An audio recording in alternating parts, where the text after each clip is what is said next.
tried. I've gone to see the Northern Lights. I slept through them. Accidentally. I accidentally had about a gallon of NyQuil. While I woke up, they said, the Northern Lights gone. All right, hold on, Paul. We got Sean Astin, who's joining us to talk about his film and other things as well. Just got the message. Oh, we're break. Yeah. All right. Take a quick break. Back with Sean Astin right after this.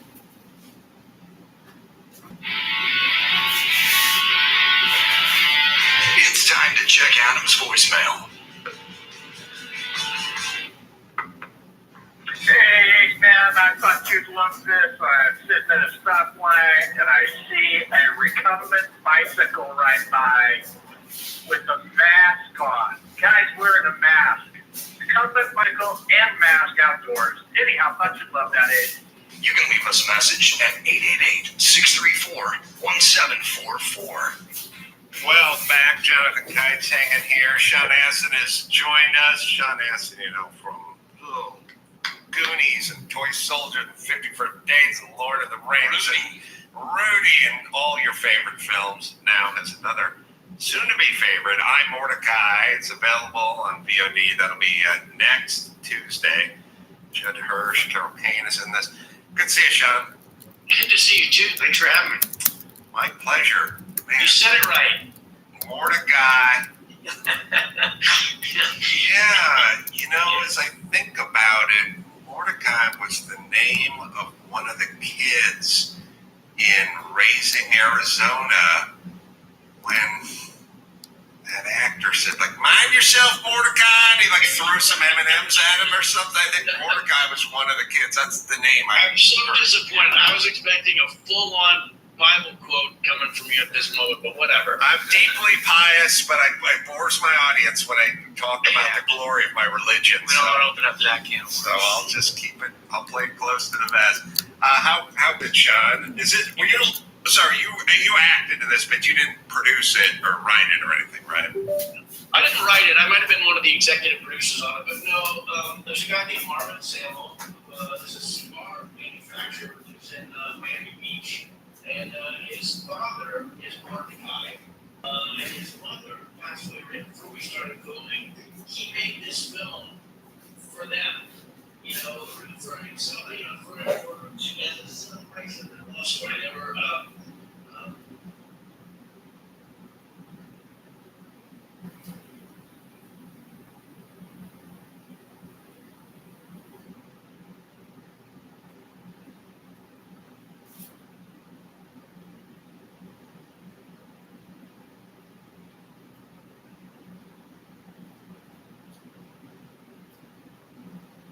Yeah, it's a little schmaltzy.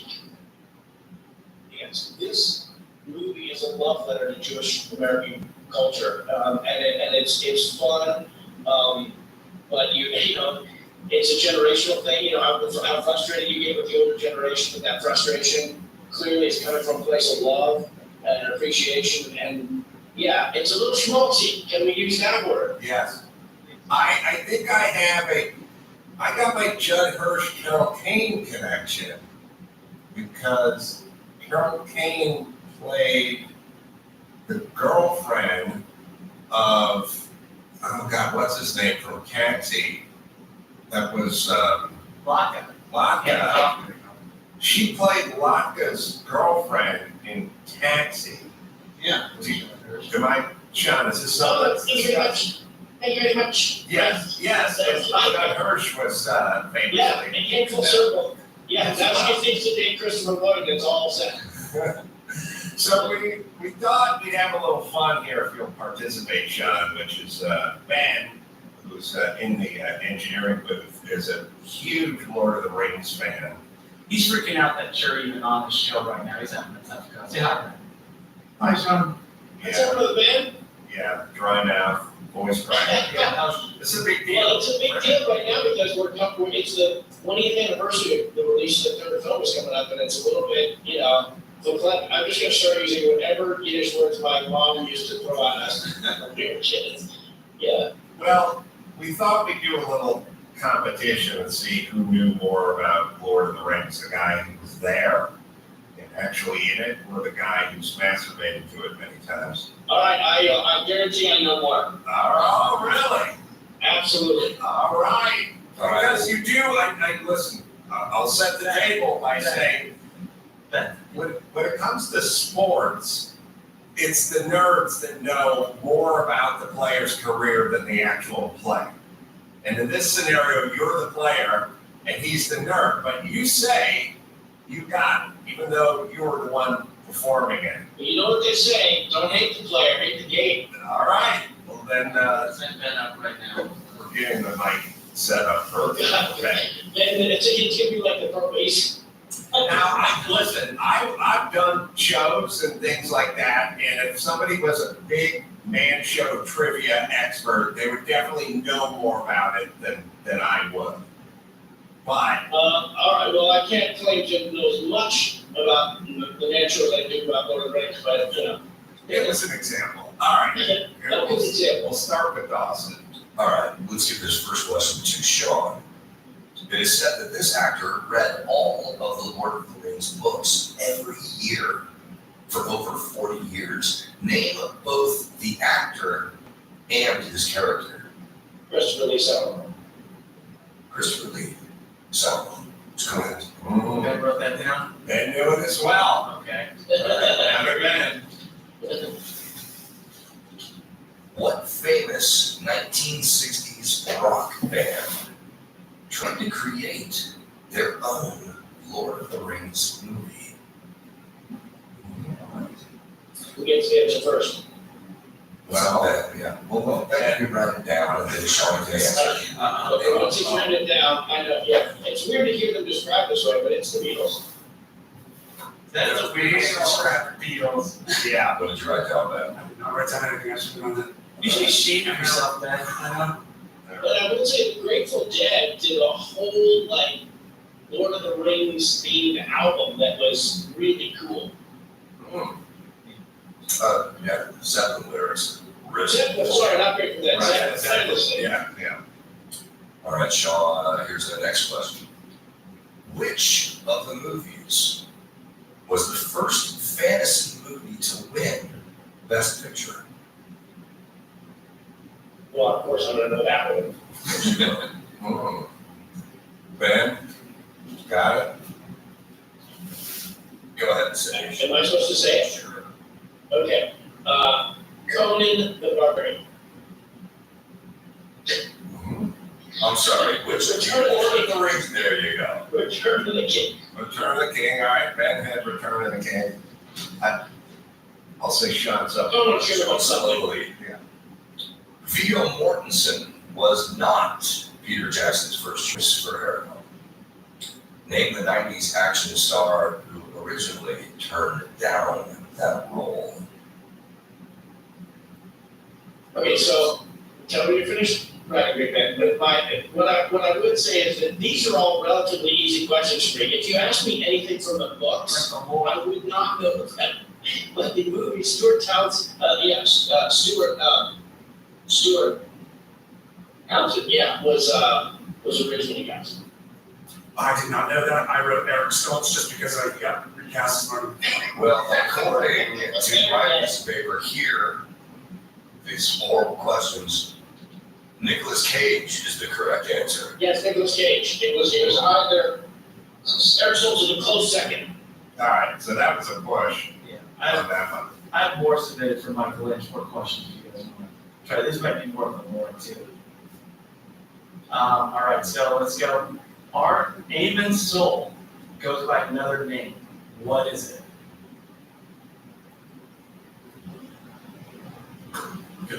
All right.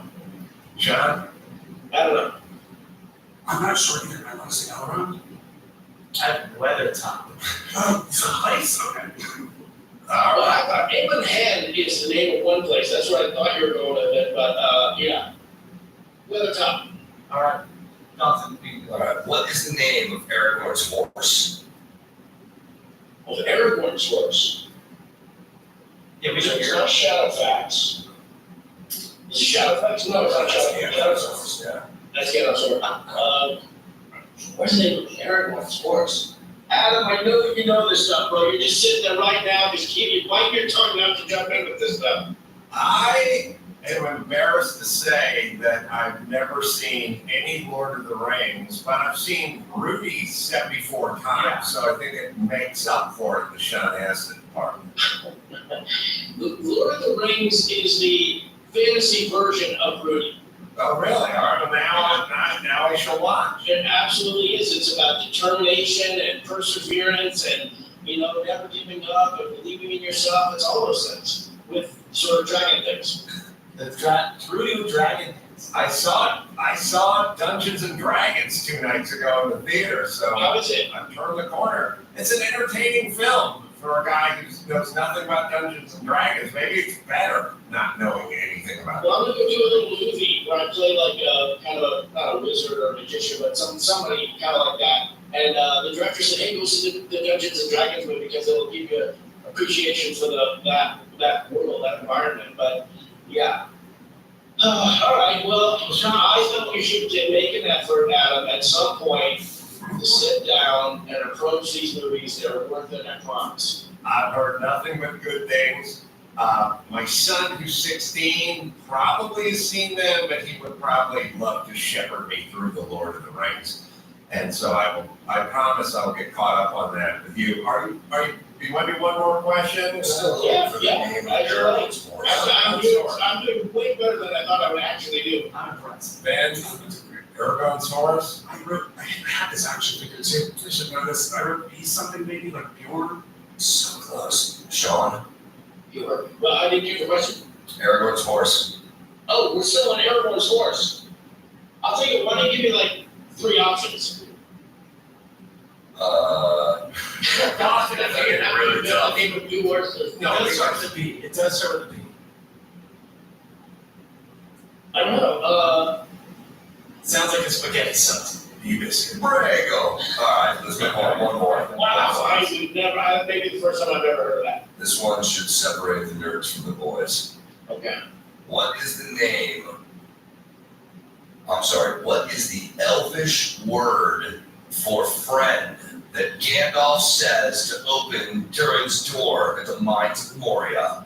I know this one. I can try I know this one, Ben. best impression of it. It's something like, yeah, hold on. I think you just opened a portal to the gates of hell. It's Melon. It's Melon. You've been vanquished, man. Here's the way to go to New Zealand for his honeymoon to do the Rings tour. He's gonna invite Sean, but I think Sean will go. He's not a real fan. He's a rank amateur. No, those are weird questions. He'll be great. We'll go down to the Shire. That's the Eden type place where we live, the agrarian society, and we'll go to the Prancing Pony. I think that's the one that's there. And I'll buy him a pint of ale. And we'll share a pint of ale and talk about that friggin' Adam Carolla show and how they mistreated the true fans of Lord of the Rings. That sounds great, Sean. Thank you so much. I saw toy soldiers in the theater for what it's worth. It's You're the one. it was pretty crowded over there in Sherman Oaks. I got a lot of people, I do a lot of these conventions, autograph conventions, and a lot of people our age. Here, are you going to say I'm 52? I don't know how I'm 57. Wait a minute, I'm 58. Jesus Christ. People our age in our bracket come up to me with posters from that movie, pictures from that movie, and it just blows my mind that people remember from that many years ago. Are you still, I think we played a couple celebrity baseball games, softball games at Dodger Stadium back in the day. Oh, yeah. I haven't played in a long time. But you were quite a crackerjack, I remember. I wanted to play. Mark Harmon. I remember Jack Gilardi, who was ICM, and the big agent at ICM. He didn't want me to play. For some reason, he didn't like me. I don't know what it was. Or I didn't match up or something. So Mark Harmon was on third base. And I was like, hey, Mark, can we play third base? Because Jack Gilardi really cared about who played where. And it was his thing. And Mark goes, sure, so I'm running. So I go in and I play third base. I made a great play. And then afterwards, Gilardi was so pissed at Mark Harmon. I'm like, you don't put anybody on, I want to punch people in. It's hilarious. Oh my God, I cannot believe you told that story because I had my own run-in with Jack Gilardi as well, which is, all right, first let's set the table. I grew up out here and I played high school baseball at North Hollywood High, and our team, when I was a junior, actually went to Dodger Stadium to play. We beat Darryl Strawberry's team and then played at Dodger Stadium and lost. But of course, growing up out here, the notion of playing at Dodger, I didn't play in my high school. I was on the B team or the junior varsity or something. But the point is when I was asked to play a game at Dodger Stadium, I grew up here. That was a big goddamn deal for me. Sean, probably same with you. Absolutely, it's like hallowed ground for sure. And I was pretty good at baseball, and I played.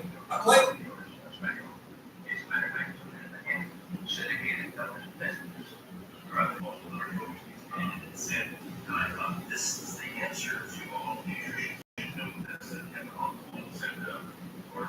Said the lady is never wrong. Now I found that my wife has been looking at her, but she can bring what usually don't get that message. No, brings her child down and said he's sick. He's sick. You keep looking trying to find he's sick or you make him sick or something, but you have to get that kid is sick. And you can't examine him and say he's not sick because it will look after that's bad. So you find that he's sick or you find he's got pain or there's something that's going on with that child. The baby is not from her. She's been with this kid for 24 hours a day. And the father brings the kid and says, "I'm 66, it's okay to make him so much." And so he's not, we believe him. And it really makes some sense. I think that the times were hard, but the times we don't believe that one. So for heaven's sake, comes on and says something, believer, it's not an impact, it's just, it's God's truth. God's something that God needs. When we say something, my mind says that the bad behavior of our children is from the bad genes on the wrong side. It's all Can I ask you a question?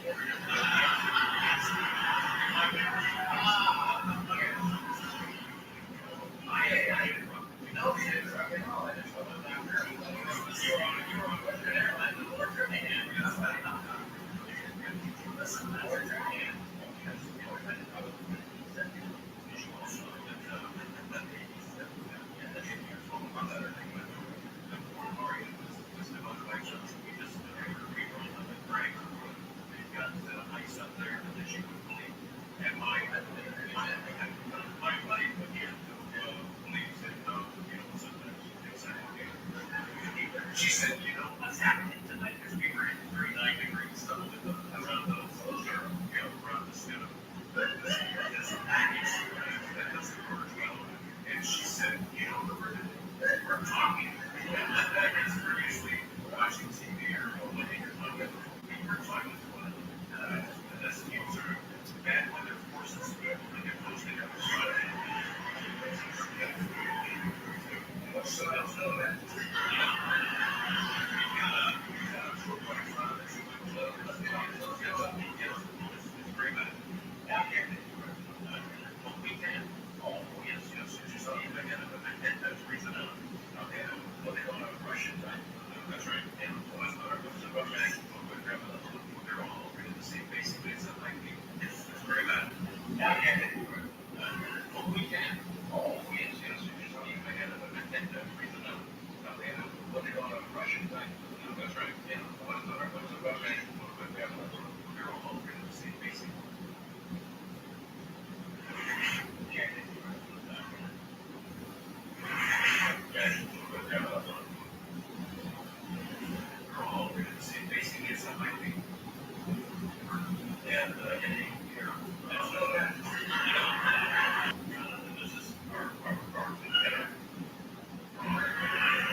That's not okay. It's not okay. It's not acceptable.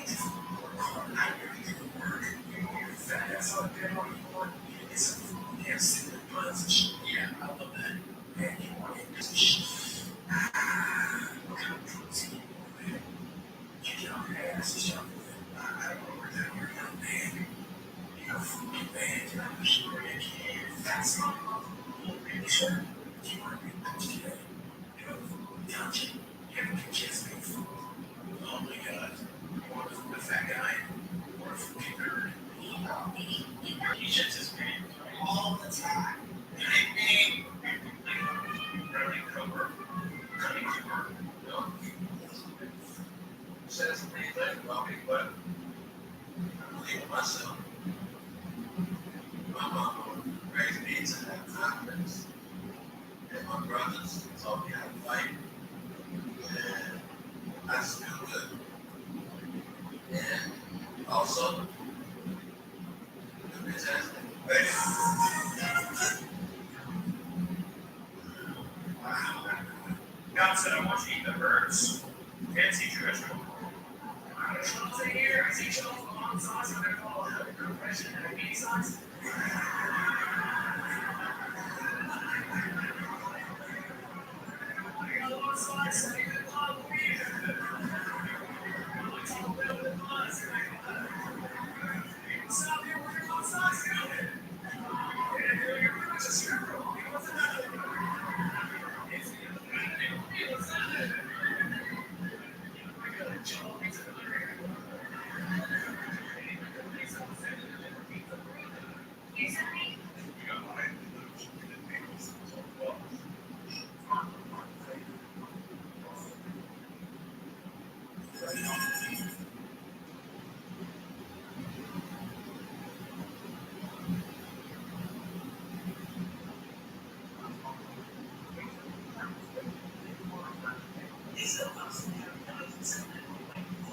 So it won't affect the way it flows. First of all, the bees are flying much faster than predicted. 30 miles an hour, even when fully landed. And that's surprising where the bees go. They almost always know the climate potentially decent food. Once they've found their catch, they then repeat and shuttle to and from it. This is the really clever bit. In spite of 30-mile-an-hour crosswinds, when rains fall back, they all fly in dead straight lines. Why? He's right. I said, what the probably still is the way others do. I said, well, how's that? And he says, come on, I'll show you. And he showed me. He wrote a book instantly. I don't know if it's still a trend. It's in the library of Congress. The book is called Tomorrow's Energy, Not These Human. And in that book, it gave reference to what I'm talking about, that realization that the bumblebee, when he starts to beat his wings, when he starts to flap his wings, there's a little cavity, a small cavity inside the arms, inside his system. That's hollow. And when he beats his wings, he starts to resonate with his energy. It goes back and forth. This is similar to guitar strumming on one side of the room and hitting the same chord on the other side of the room. Somebody hitting a high C and breaking the crystal. It's the same thing as resonate. And he said what they do is resonate. And when they resonate, they eventually reach the resonance of the field around them. And he explained it this way to me, that the Earth was, of course, spinning, but it was operating on a frequency of 8.5 hertz per second or so forth. And he says once this bumblebee hits that resonant frequency of its surroundings, it becomes a free agent. It creates a magnetic bubble around itself, and it can go anywhere it wants. And I said, well, that's not in any of the science books. He said, I know. You probably never see it there either, but that's what happens. They'll discover it someday and bring it out, that it's just we have a conventional way of doing things, and then we have a natural way of doing things, and they're totally different. They're diametrically opposed. The important point here is the bees. As you've heard, the bumblebee shouldn't really be able to fly. Those wings are way too small to lift that chubby little body off the ground. In fact, it's a bit of a conundrum also for the mainstream scientists. They can travel in perfectly straight lines for long distances without any deviation, even during a howling crosswind. Because of the resonant frequencies produced by the vibration of their wings, they create a bubble in the ether, protecting them from any outside interference. So levitation by sound waves is a real-world effect. You want more proof? It might look like the radio. Field around them and hitting the same.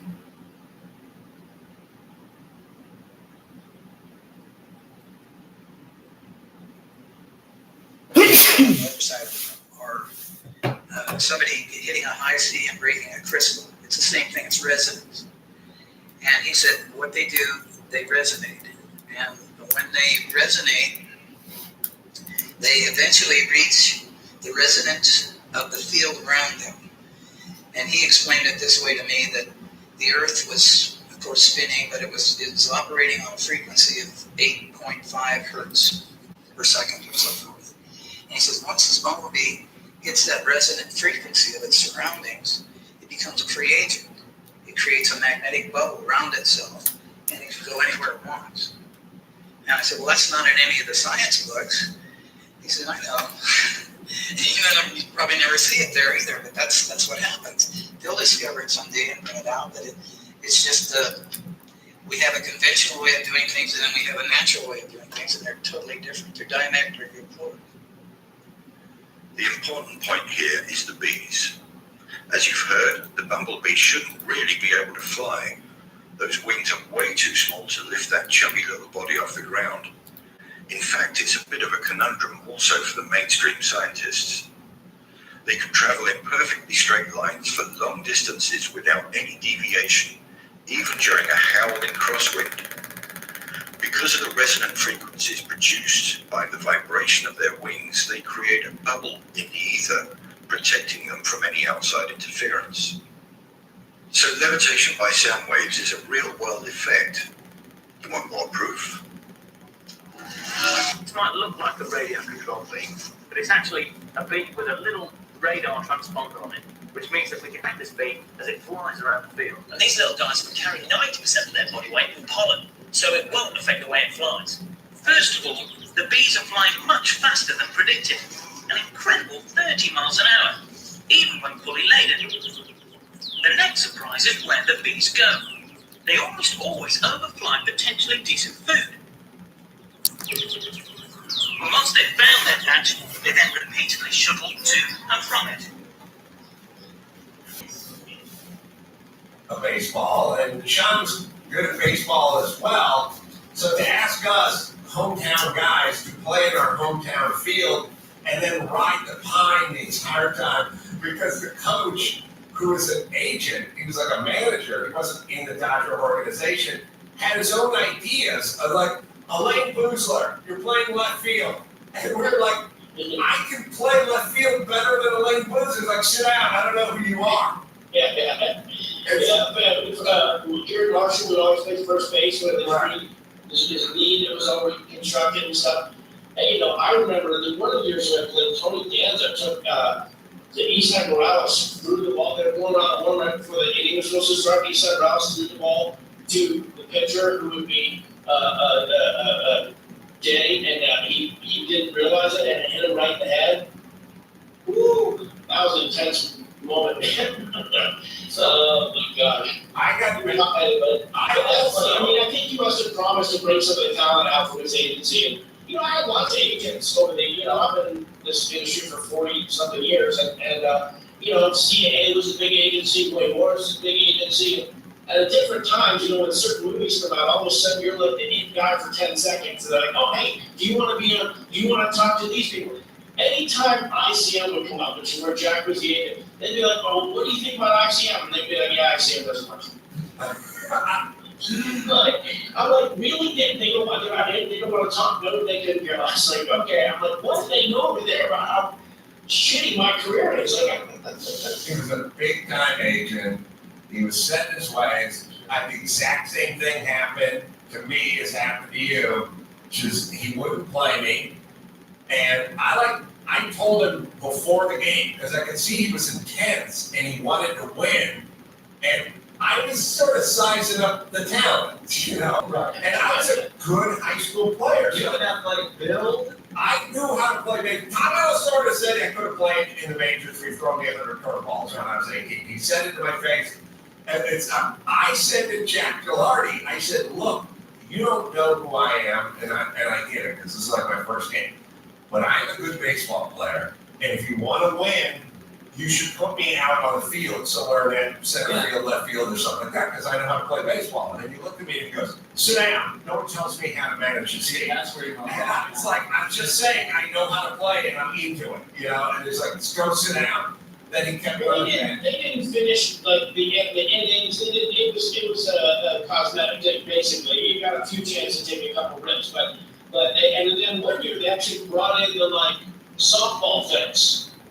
Yeah. They like brought in that you can hit a home run if you can hit it like most of the way out of the infield kind of thing. So that was bad. I mean, Tommy was sort of, he said that to you, Adam. He wasn't idle talker like that. He meant it. He said that he meant it. I remember the idea of winning these games. Like there was one year where he just got off the plane from coaching something like volleyball, girls volleyball in Japan, and he came right to the stadium so he could be there for this Hollywood Stars game.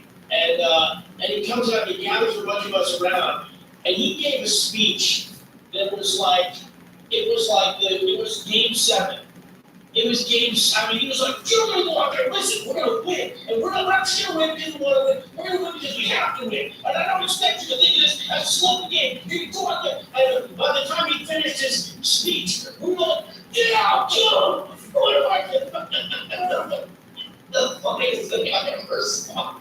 I can't believe that Sean wasn't allowed. He was benched for the game, and nobody chanted Rudy to get out. Oh, That bums me out. did you ever? One guy in the back, Rudy, Did you?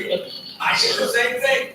I went up to the plate without permission, and Jack Solari got hold of me, told me to sit down, and we started arguing, and I threatened to kill him. And then I got traded to the other team in the middle of the game. I finished the game on the other team because I threatened him. Now, sorry. Now listen. I want you to forget about Lord of the Rings. I want you to find, a little over an hour to watch this sweet little film about Jewish American culture called I, Mordecai, where I basically buy my dad, Judge Hirsch, a new iPhone, and craziness ensues. And his wife, who's suffering from dementia, you basically see what the love story between these two people is. And it's sweet, and it's charming, and if you don't watch it, I'm going to go over there and kill Jack Solari. He died recently. It's a real highlight. Oh, I'm sorry to hear that. I don't know. Yeah, he'll be missed. It's not hide these lives. VOD, by the way, that is next Tuesday, April 11th. And I can also say that, well, Sean, whenever you're in town or whenever you got a little more time or you got another project you want to plug, colleagues that come on in person, walk down. I'm coming to grill you on Lord of the Rings and I, Mordecai, and see what you're. Oh, okay. I got my work cut out for you. Real quick question before that show gets out of here too. What were your thoughts on Encino Man getting so much love at the Oscars and everybody's talking about it now because of obviously Brendan Fraser and you guys won both winning? Yeah, I mean, they spent the Encino Man, which I can't imagine you remember, but that was Brendan Fraser's kind of most popular movie, breakout movie. No, well, never saw Lord of the Rings, seen Encino Man. We've seen Encino Man 15 times. I know, that's what I'm about. There's a few. Kiwi Kwan, who was then going as Daniel Kwan, had a small little part in that movie. It was Pauly Shore, and then I was the kind of straight man to Pauly and Brendan.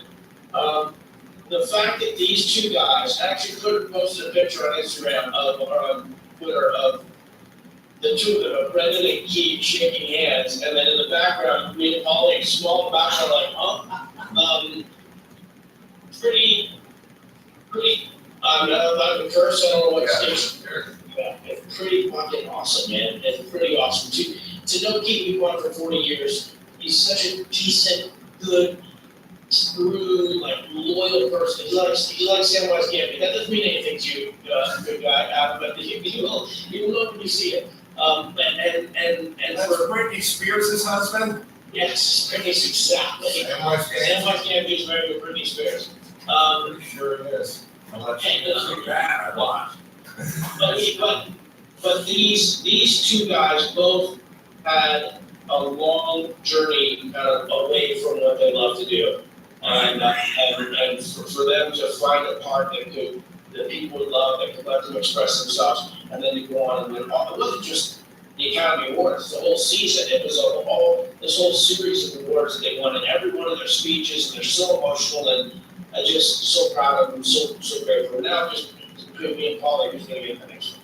I got my money on you, Sean. And yes, I did know about this story because I wrote for the Oscars, and very early, that was like a premise that we had to kind of figure out a way to get a joke curtailed for, because that was an early, like, oh yeah, like when you're writing jokes for a monologue, oh this guy, oh yeah, okay. Yeah, Canadian treasure hunting, you know, I like being up to something. I'm Mordecai is the name of the film. Thanks, Sean Astin, for joining us. Thanks everybody. Playing along. Always a good time. Thanks, Sean. Now, what's Britney Spears' husband? Jen Federline? No. Oh, the guy's a new one. You know what? New? How about 7 years new? That's new. You guys don't watch enough TMZ. See, what was the name? What was the name that Sean said? Samwise. Samwise Gamgee. Right? I know. Oh man, I forgot. I read it all here. Dude, I've seen Lord of the Rings 1,000 times. You were like nodding your head during a lot of that period. My father, by the way, who doesn't watch me, he watches the Weather Channel and Lord of the Rings. We went to go see those. Gandalf, what did you think of this competition and Ben's performance? I knew that you said you would be a wonderful member of the fellowship, even though you didn't know the fucking horse's name. All right, now what's Britney Spears' husband's name? I don't know, we'll figure that out. I'll give some plugs on the way out. Let's see. Sam Ashgari. Oh yeah. Ashgari. That's pretty fucking damn on. That was a lot closer than I thought it was going to be. I know. I was like, that's nothing like him. Yeah. Yeah. Right, who's a lot closer than I thought it was true. I'm really essentially punished for my own intellect. You know what I mean? Because you thought that doesn't sound anything like Kevin Federline, the husband from 19 years ago. Right. But this guy's name is Sam Ashgari, right? Yeah. Sam Ashgari. And the character's name is. Samwise Gamgee. That's the same dude. That actually related to it. Yeah, that's I right. don't think Rudy knew about it either. No, look, my batting average on references is like, it's like dating a fucking 19-year-old with me. It's high. I was going to say here, it's pretty good. Mine is good. Yeah. People's I would recognition. have never been able to come up with that. Right. And by the way, Encino Man, Mhm. one of the best movies. Love it. I agree. They do that synchronized dance at the prom. Ratmobile. Or when you see the arcade games, like Ratmobile. We're looking at the picture. All right. I love this movie. Jonathan Kite Club. By the way, I made this a typo at the beginning. 7th episode premiere today. So check that out in Tempe, Arizona coming up. June 29th through the 2nd. Go to Jonathan Kite Comedy. But at Corolla.com, because I'm going to Turlock and Fresno. That's this weekend. Vegas, Oklahoma City, all over the place. So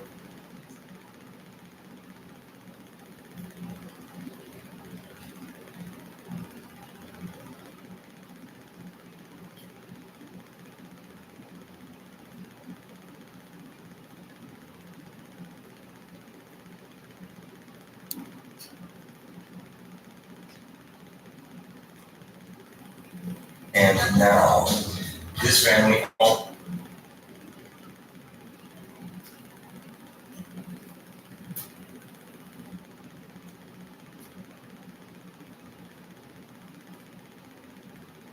am I supposed to know that you talk to him and actually believe it? But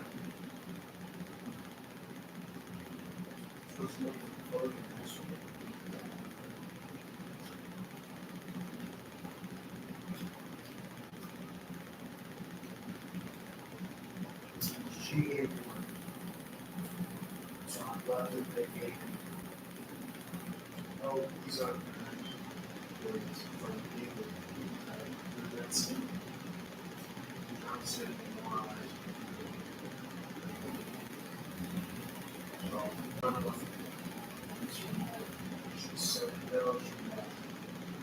Okay, just a superficial understanding of how big this is international. So therefore, Probably was students this year with gas. You know, we so rather than the fundraisers.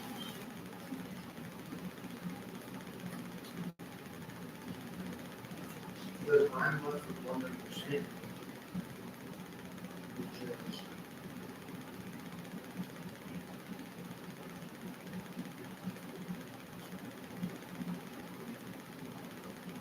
she gave me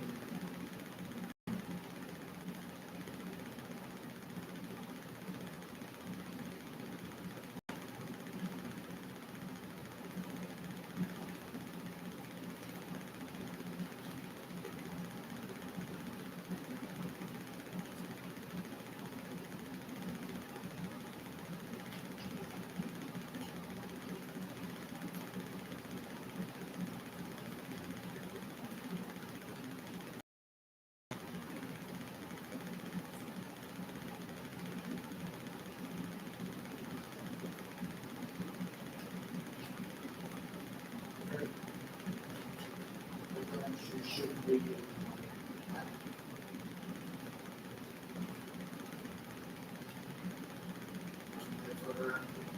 say not only is she asking me to know, but she it's a double line. Two, I don't even know if that's what she's doing. But it's a double in the dark. Okay. That's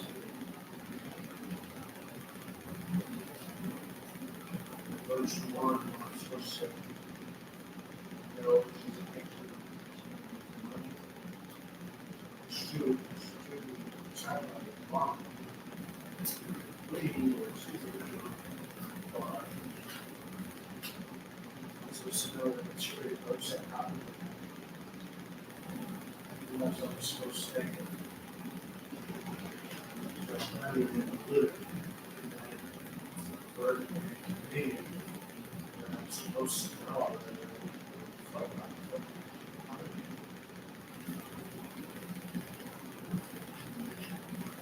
Hey, this is frustrating because you're talking to me like I know what the fuck you do and then like I know that actually running. So doing that is should be. So it's like really funny. Are you trying to be me?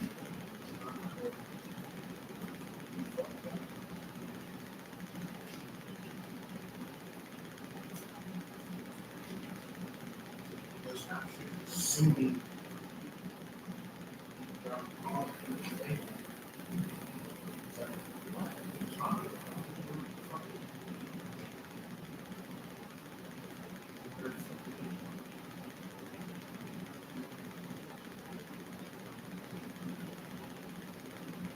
because it was left to my understanding that was just a superficial thing. It wasn't a fit, just literally asking for money. What do you think about that?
So why? From him. Thank him. If I'm not, I don't consider it fair to just do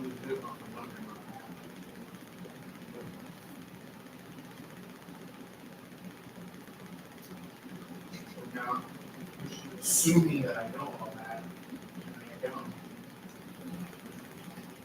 So, what I'm really talking about is my understanding that you didn't bring the claim to the money. I think. So then, she's wanting me to thank him for something we didn't do. Like, are you fucking stupid? What are you talking about? That's why I do this.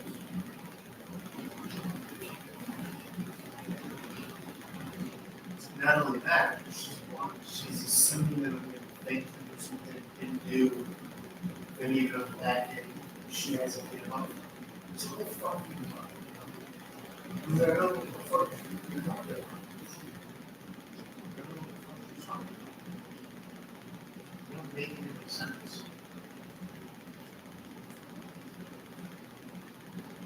And she's assuming that I'm calling and thanking him. And I'm not even in the delay.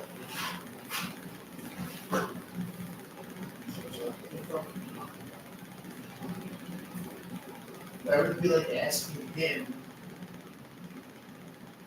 oh, did you thank him for saying, thank you for saying the money? Did you forgive me? Yes or no? You're talking. This is out there. This is out there.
Wow.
Can we have second shows in both of those cities? Come out and see the boys. Yeah, get the tickets before they're sold out. We got Connecticut, Vermont, and then we're going down to Florida, maybe Tampa, second show added. Limited tickets left on that. Then we're in Dania Beach, Florida. We're going to Raleigh, North Carolina, Louisville, Kentucky, Cleveland, Ohio, Columbus, Ohio. More cities coming soon. Get those tickets, get the party. Welcome to another exciting edition of Are You Garbage? The show where you find out if your favorite comedians are classy individuals or absolute trash. Now, here are your hosts, Kevin Ryan and Dave Spaulding. Hey, everybody out there. Welcome back to everybody's favorite podcast. This is Are You Garbage? It's our little show. We sit there with your favorite comedians and we find out if you're classy, big old piece of trash. I'm your host, Nate Foley, coming at you on a beautiful day. We're out back here. Tony's in a new edition, baby. Living high on the hog. If you're stopping by, use the side door. You only trade the butt to the front. Hey, that right now is not there spending their gun. My co-host is coming at you from right next to me. He is the CEO of Are You Garbage. He's an international businessman. My best pal in the whole wide world, and I love him. Give it up for KJ, Kevin J. Bryant. Hey, what's up, gang? Thanks for tuning in. To cross the T's, dots the I's. Now you can get a little peek at it, ladies. Give it up for T-Bone and Scruffins. Tony McDonald, everybody. What up, dude? What's up, bro? Cut the fingers off your gloves. Get the chain wallets out. We got one of the gnarliest dudes in comedy. I love this guy. We got a fucking real one here. Gang, we couldn't be more excited to have our incredibly special guest here with us today. The first of all, one of them, he's finally here. He is a legendary stand-up comedian, actor, and podcaster. You may have seen him in, but not limited to. Check this out. We got Ugly Americans. We have an unbelievable episode of Louie. We have Inside the Show. We have Billions. We have the Jim Gaffney Show. We have Crashing. Isn't it romantic? Hustlers, Catherine, Comedy, Backward Comedy, White Boys in the Hood, Comedy Central Presents, The Green Room, Jimmy Fallon, Kimmel Tony, WPM, Comedy Underground, This Is Not Happening, At Midnight, Comedy Knockout. We got Comedy Jam, we got Conan, we got What's Your Epic Deal, 14 episodes of that, no big deal.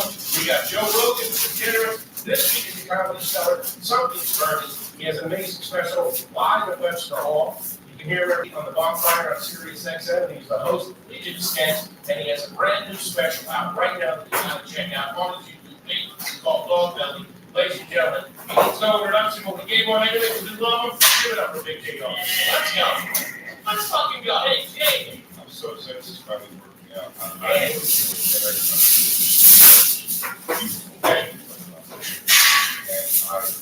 I don't know if it's organic, as we're cutting the same show. Yeah. So anyway, man, my first thought when I sat down at the table, I go, I'm actually put the leaves in. Exactly. And then the butter, the Danish cookies. Yeah. All the same cookie, different shapes, and you still have favorite. Yeah. Like your man pretzel one. You want the pretzel one. I love the pretzel. Come on. Tastes just like the other one. It's got the sugar on it. Shout out to them. I remember when I finally started to eat them. Sometime in high school, I was so and just knocked through them into those things. Oh, they're on my sugar. Well, boring. And sugar, you don't get milk, you don't get that same snack. Buddy, congratulations on the new special. Oh, thank you. You said you had trouble getting here. What happened? So after we get to the backstory. Well, one, it's raining outside, so getting to Uber was a pain in the ass. And then when I got to Uber, it was just crazy. I guess it's the weather, it's bad traffic. And then when I was about 5 blocks away, I was already 17 minutes late at that point. And I was supposed to be there 20 minutes late. So I'm like, I go, sir, I gotta get out. I got a podcast. And then I like, fast walked 5 blocks, like with the emotion of like, I'm trying to stop a girl I love, but I never told I love her. I on that secret job in Italy. Wait, darling, Where's Gate 64? Hey man, you can't park there. Leave the car out in front of the airport. keep it. No, you say keep it. Unfortunately, now when you try to run through a TSA creature, you get clubbed. Tased. Fucking German Shepherd out He goes, not only is he going to try to jump security, he's also got 5 ounces of whiskey. Because I know I'm for 25 minutes.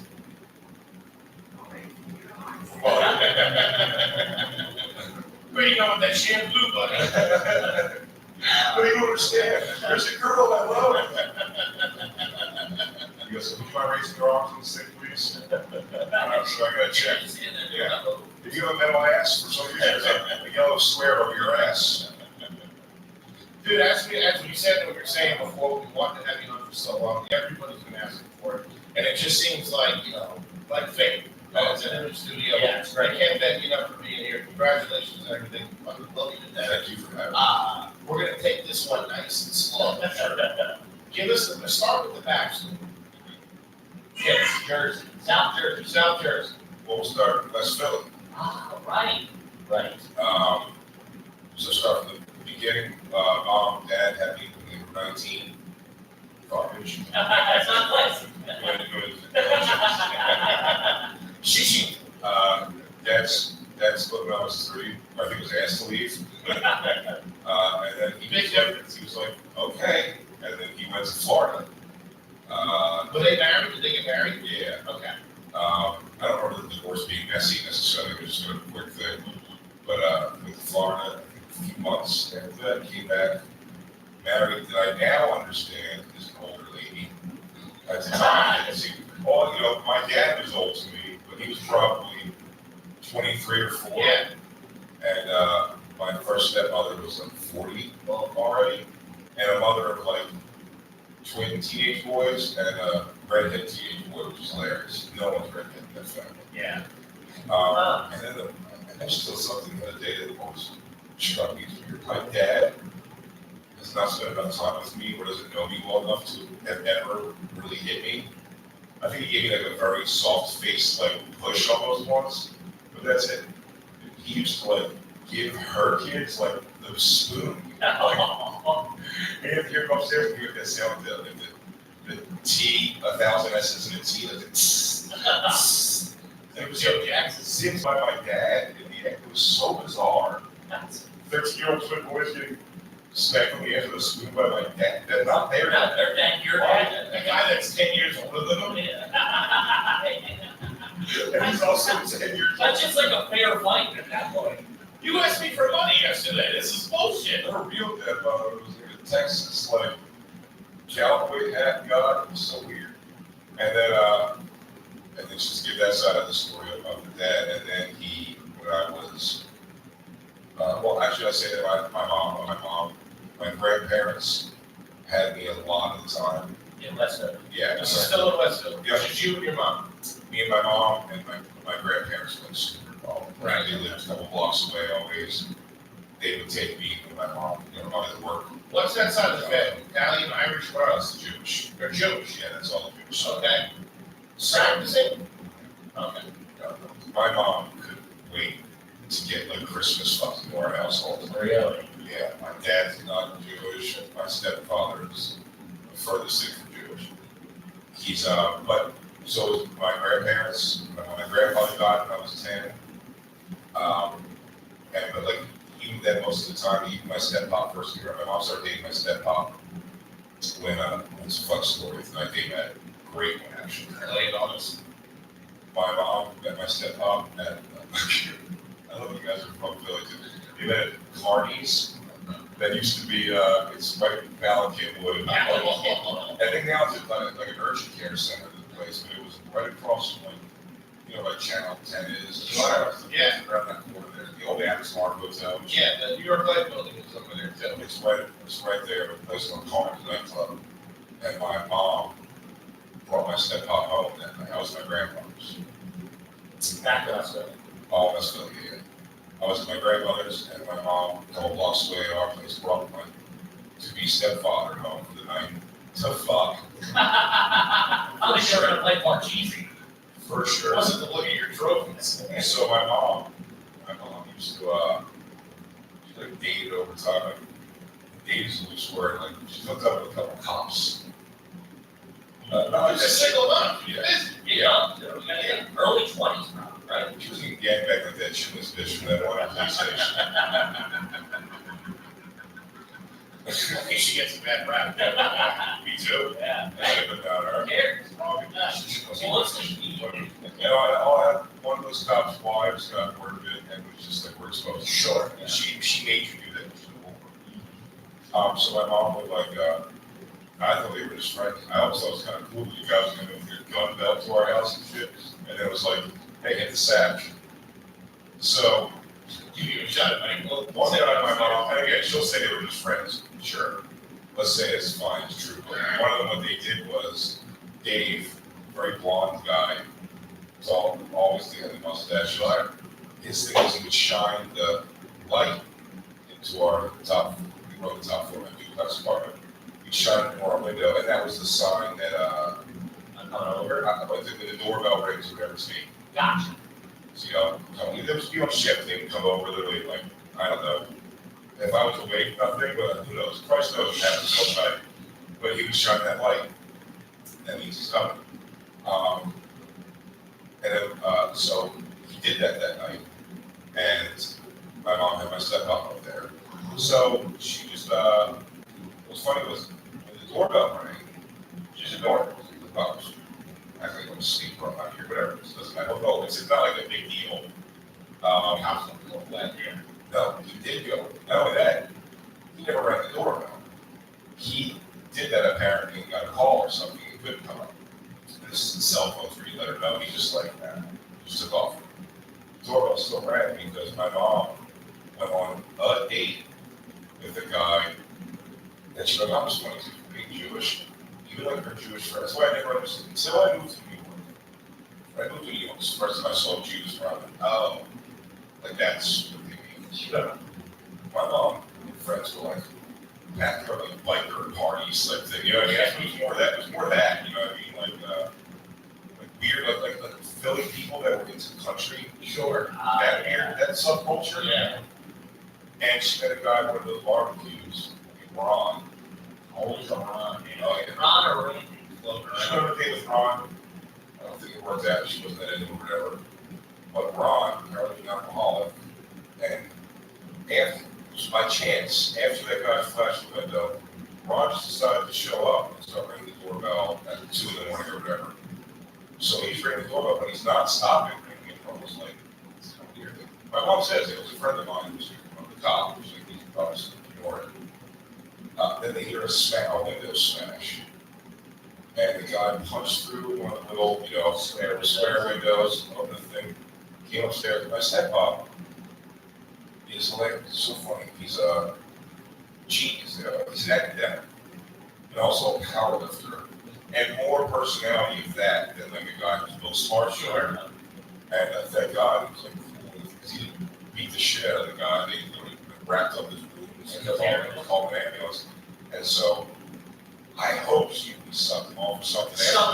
Like something.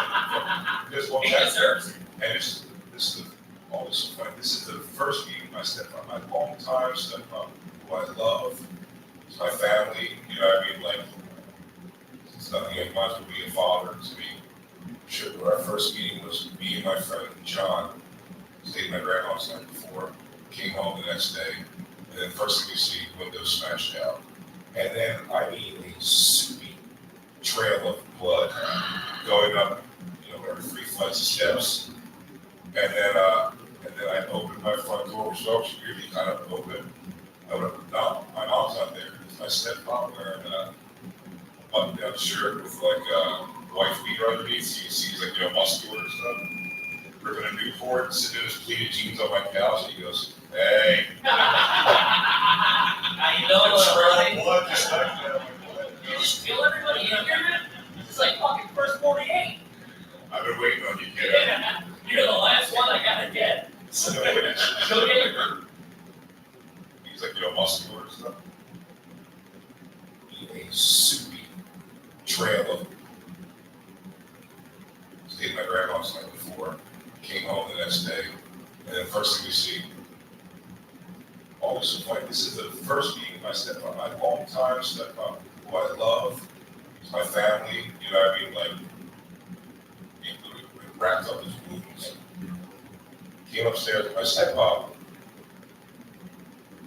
So he's ringing the doorbell, but he's not stopping ringing. Almost like, it's kind of weird. But my mom says it was a friend of mine who was from the top, who was like, he's obviously ignore it. Then they hear a window smash.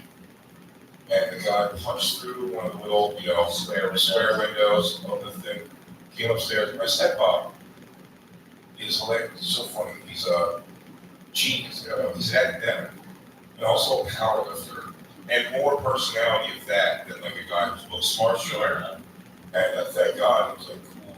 He didn't beat the shit out of the guy. They literally wrapped up his wounds and called an ambulance. And so I hope she sucked him off or something. Something. Like something. Just what He deserves it. And this is always so funny. This is the first meeting I step up. I long time step up who I love. It's my family. You know what I mean? Like wrapped up his wounds and called an ambulance. And so I hope she sucked him off or something. Something. Like something. Because what He deserves it. and this is always so funny. This is the first meeting I step up. My long time step up who I love. It's my family. You know what I mean? Like it's nothing that might as well be a father to me. Sure, our first meeting was me and my friend John. I was dating my grandma's the night before. Came home the next day, and then first thing we see, windows smashed out. And then I mean a soupy trail of blood going up, there are 3 flights of steps. And then I opened my front door, which was always weirdly kind of open. No, my mom's not there. It's my stepmom wearing a button-down shirt with like a wife beater underneath, so you can see he's like, muscular and stuff. Ripping a Newport, sitting in his pleated jeans on my couch. He goes, "Hey." How you doing, brother? Blood just like that. You just kill everybody. You hear it? It's like fucking first 48. I've been waiting on you, kid. Yeah. You're the last one I gotta get. So, Go get your grandparents, will you? yeah, just this is the face you're gonna want revenge on. That was my first. Hey, big guy, how you doing? He goes, "Hey, Chair." What do you think of the Eagles this year? Who's that comfortable in the crime scene? Just fucking hang out and rip ears? Oh, shit. So that was my first meeting with him. So my stepmom comes in to the picture when I was 10 or 11. Then you married. Well, come on, what's the show called? She got grandkids. Had a child.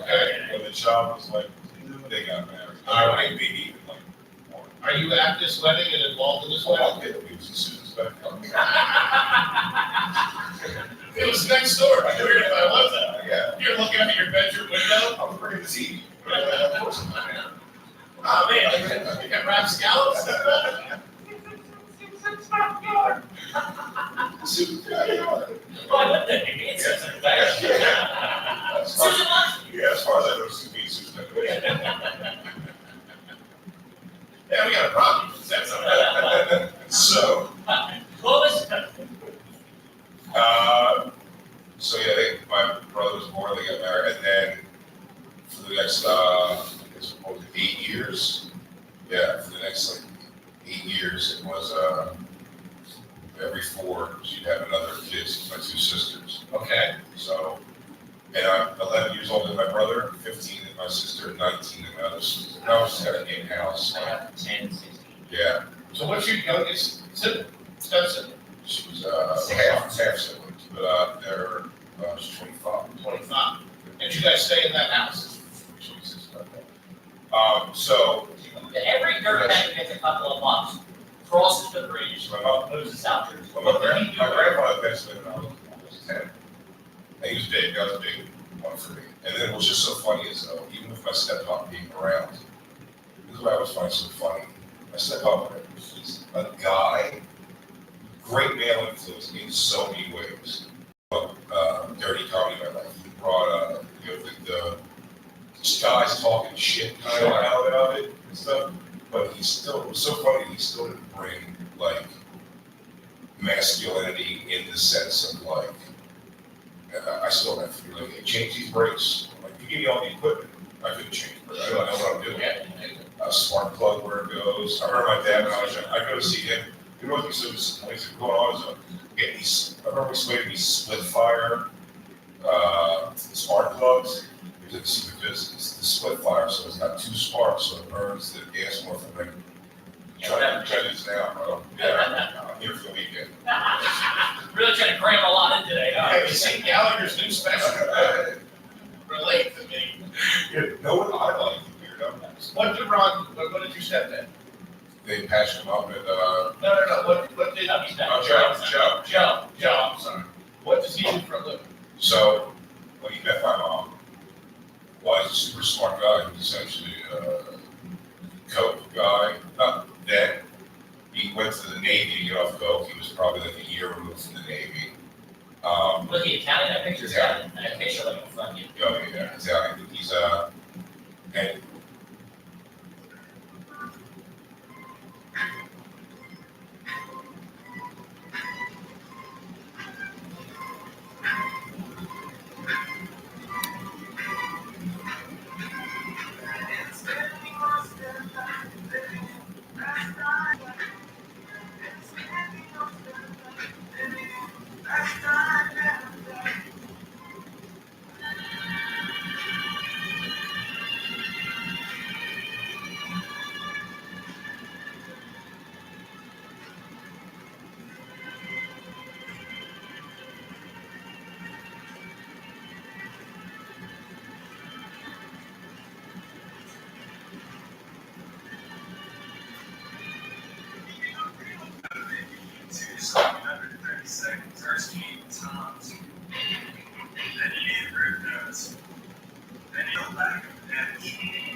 another job marked by a sheer benefit from the girl.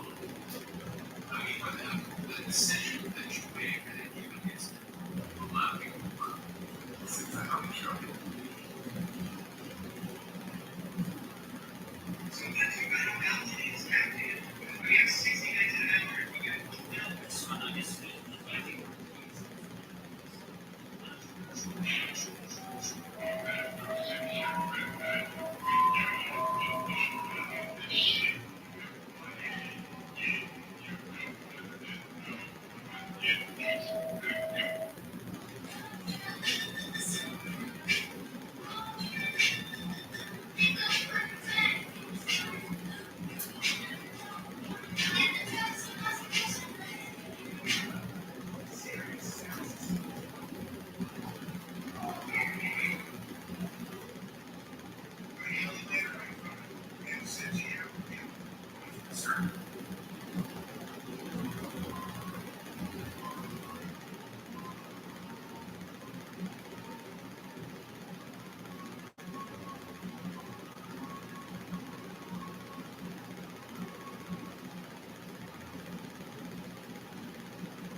was worked at GNC and like worked out and compete in like powerlifting contests.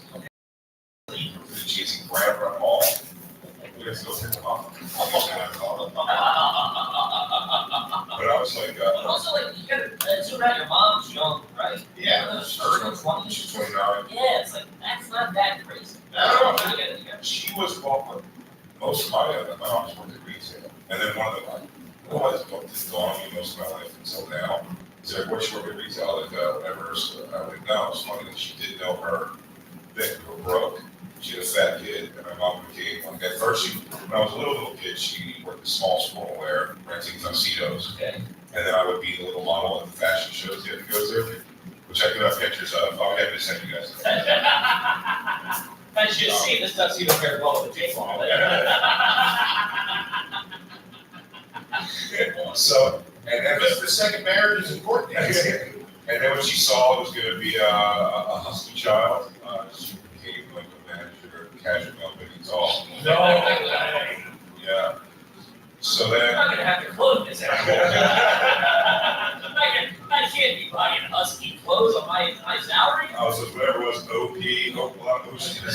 Shout out to the big OP kid myself.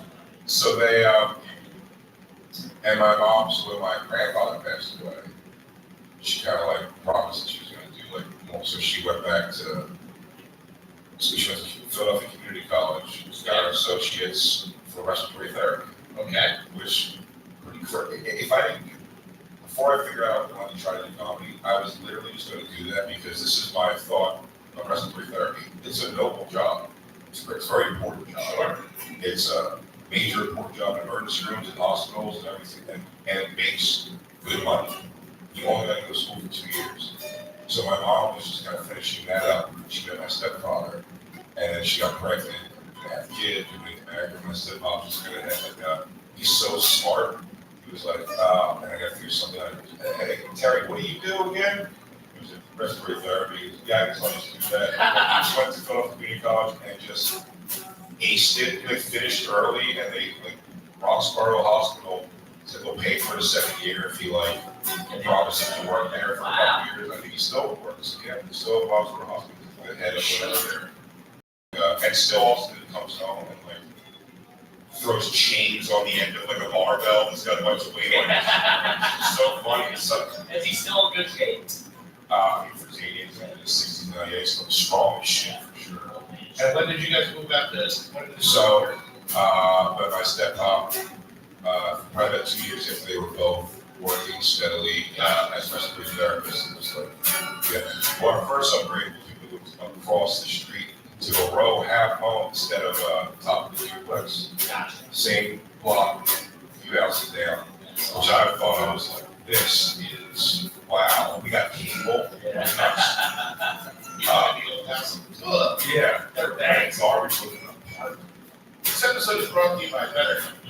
Ken, you have a couple of screws loose over there? Yeah, buddy. I know we all do. I need a screwdriver in there, tighten them up. Online therapy, that's the way to go. You do it in the comfort of your own home. You get to talk to a licensed therapist. And, you know, they might not have the specialist you're looking for in your hometown. Better help. Yeah, guy, you get stuck in your head, you're just spinning your wheels, you're trying to figure it out. You need to get that stuff out and have someone else go, whoa, stop thinking it, do this, do that, figure it out. It's fantastic, I'm a big proponent of talk therapy. It's been crucial in my life at several different points. I said, well, my mom and my parents, I'll never forgive you for that. Take a quick survey to get connected with a licensed therapist at BetterHelp. It's convenient, flexible, and suited to your schedule. If you need to switch therapists, make the change at no additional charge. Discover your potential with BetterHelp. Visit BetterHelp.com/garbage today and get 10% off your first month. That's BetterHelp, HELP.com/garbage. One more time, gang. Take control of your life. That's BetterHelp, HE.com/garbage. Jimmy, here's a home run, baby. Let's talk about that liquid IV. Liquid IV. Let me give you a couple of ways you can use liquid IV. You got like 103 screaming fever. Snorted. I was sucking that down left and right. Got me through the flu or the stomach virus, whatever I had a few weeks back. You go to the gym, Sure. powers you through your workout. Let's say after the gym, you meet up with a couple of your friends, you have 2 drink pops. That turns into 40, 50 Long Island iced teas. You wake up the next morning, you feel like crap. Sure. But I mean, hydrate you quicker, and the flavors are fantastic. And here's the turkey, 25 gallons. Yeah, it's got 5 essential vitamins, and like the big man said, it's 2 times the hydration of water alone. Just mix 1 stick with water, and you're good to go. I throw it in all kinds of 4 bottles, shake it up, and it's in a place you need at the same time. The bird, you use all on your So we, and then to the townhouse, I guess, with South Jersey when I was 16. So 16 years old, Where were you going to school when you were in West Philly? Lamberton. It was, Would that have been your high school? it was kindergarten to 12th grade. Really? Smart kids would go extra inner central. Okay. They would offer that or like rats and kind of one. Yeah, but for the most part, we went to St. Callistus. If you were Catholic, Catholic school, or you went to Lamberton, it was just kindergarten, 12th grade, 9th grade, they do a synagogue across the street because no one cares about the synagogue. Yeah, there's a stance in it too. I've never experienced this. For all the garbage things I've experienced, I'm still blown away by how many people my age, younger, older, who were like, yeah, that's never even got had like teacher fucks kid, student, or guy or girl fucks friend's dad or mom, like an adult fucking like a teenager school we had nothing. My school, that school from kindergarten to 12th grade was the oldest of old white ladies. Strong, very strong personality, older black women, very foreigny, like Indian ladies. And so maybe the guy teachers were getting some love from the girl students, but I didn't have a teacher through 12 years of school that was attractive to that. Now that said, that's my first album I did in the state of New York. And an urban storyteller was fun because in the audience is my daughter at the time. Her current kindergarten teacher, who was spoken on. I think they were talking about taking the shitter on the show. And I think I keep saying, I go, my daughter's kindergarten. She's currently my daughter's kindergarten. She has to call us in and be like, she's not doing well with letters or whatever. And I gotta be like, well, how do you know? You're trying all your silent fights on that. Asshole walls don't touch you when you pick. This is Graziano. All right, so you move out to South Jersey. Where'd you go to high school out there? Triton High School. Triton High School. Is this near Voorhees? It's one of you. So yeah. Okay. All right, it's a town before Yeah. Voorhees. I remember driving by and seeing one of them, it just sounds trashy in front of me. Oh yeah, it is trashy. Pawn shops, but a great diner. Yeah, Jersey has a great diners population. I think all of them, I think an unspoken victim of the pandemic is the diet. Of 100%. Almost none of them are open 24 hours. Yeah. Especially in New York. Yeah. Well, at 10 o'clock.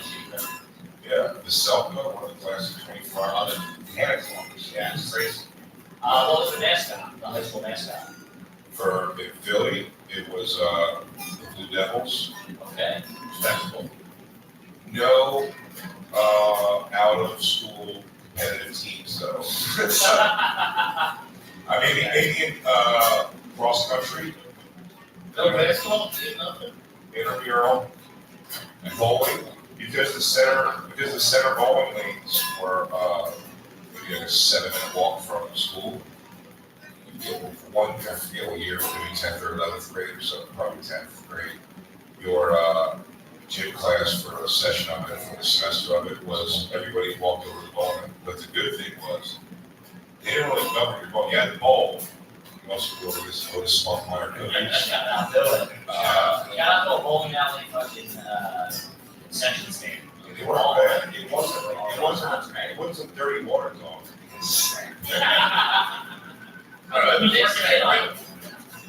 Full arcade.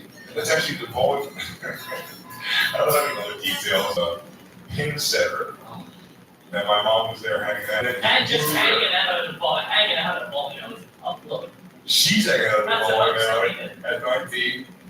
And my dad setting the pins. A human machine. It was like a rock star, bro. She was like, He was the coolest dude in the building. Yeah. oh, He's got the most dangerous job. He's fucking walking down the He's like cleaning the shoes like a loser.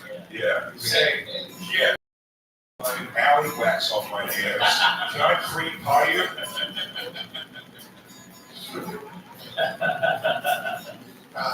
what was high school like? So you got over there to South Jersey, you said 16. Yeah. So you're a sophomore, junior. Junior, yeah. And what was, how were the grades? Never, I was just a nurse. You said yes. No, I took the PSATs. I don't get a grade. But I think I genuinely did a pattern. It was like, they said with a PSAT that when you're done with the school day. I was just like, Yeah, just rushed. yeah. I did the same thing. I genuinely, I knew I didn't give a shit. I was always going to do as much school as I had to do, which is an interesting thing having a 20-year-old daughter now, whose mother is an academic. And then me, like my daughter was like, I don't know, she went like a semester, like, so doing it at home and everything. But she also didn't want to go away to college either, And it's so funny, me getting that more, I'm like, yeah, I'm just going, let's do something. Yeah, do something up here. But I don't give a shit. Go to college. You also have my favorite But she thing. want to go to college, and she's like, I want to be a nurse. That's awesome news. But she's just like, I don't know. They're telling me to take a math class. I don't waste my money like that. Look, you fucking enrolled in shit, just enrolled in She's shit. gonna go to esthetician school. My parents the other school. It's gonna go. And the name lives on. Yeah, I mean, you're like every month. And the legend continues. You also You have get your blood gets pumped by those. she does it like no one else. He did one open mic and then didn't he like drop out of college? Yeah. He did one open mic. A black comedy club open. I would be famous tomorrow or whatever. It was so. I'll get enrolled for about. I enrolled. Yeah, withdrew from like the classes. It was so funny. And I did that the first time I did it. I think I bet if there was a team that it went at very best. Okay. Sure. It was definitely a Jerry Springer joke there. And I was like, how did nobody talk about Jerry Springer? It was all we had. But you know what I mean? But whatever it was, when I did it, in my mind, I guess because it didn't go bad, I was like, I just didn't stay at comedy. Was when I go, well, this is the thing. Goodbye. Elementary math class. I was at college, I didn't want to be there, so we hear all those things like, oh, you can take a 3-day-a-week biology class, or you can pop in there for 4 hours on a Saturday. And I was like, well, then it's over, and then just like on that Saturday comes, you're just like, oh, if I can go there for 4 hours, leave in the middle of it, because a little break they give you. I used to come home, I think it was high school. I used to come home with my mom and be like, there was no parking there. Not a whole spot, but it was not a whole township. I go, said I wanted to listen, well, we're working on lawn, but I don't know if you're allowed to do this. So I don't, she said, you have to go. You're paying for college. I go, well, who's over the park? My pencil broke. What are you talking about? They only have sharpeners. This is college. These supposed to be adults with our own sharp pencils. Be walking there like an asshole. They don't live in the townhouse still, do they? Yeah. They still live there. Yeah, yes, down in South Jersey. So funny. The only thing I remember liking about college at all was that was the time, and I have a bit I've done about it forever now. It's just a funny story going to, what was it called? The Fantasy Show Bar on Blackboard's Pike when you were 18. Blackboard's Pike, But we used to go there, 18, as soon as you, I think we got a couple times. It was no booze, but it was all new. And they used to do shows. And dude, we were like 18 too, went over there, and these two girls started going at it on stage in like the shower room. They hate us. Why? For that week. Again, you know, as you become an adult, you understand tipping, doing the right thing. And even if you go to a strip club, because you're like, oh, I don't really know what to like. Yeah, the three of us are in whatever. Like, it's across the street. Let's walk in this place. You're gonna drop you know, if you gotta throw a couple bucks. for a couple bucks. You gotta tip them for their services. Yeah, you do the right thing. Our thing was like how to get away when the internet first came out, and you know, the printer, the paper. There was a thing for Fancy Show Bar where it's like, you know, do that on the school reports, all no picture. And the pictures were always made with like, you know, The bar or whatever. no, not even. The pictures were like, let's see, tits, but like made from like dashes and Sure, and right. parentheses Sure, and stuff. binary voter. Right? Yeah. And Fancy Show Bar said the girl, like the professional. We used to go on amateur night, but you still see the pro girls. I respect the art, you know what I mean? Yeah, I respect the I don't want to see the razzle dazzle. And me and my friends would print, they had a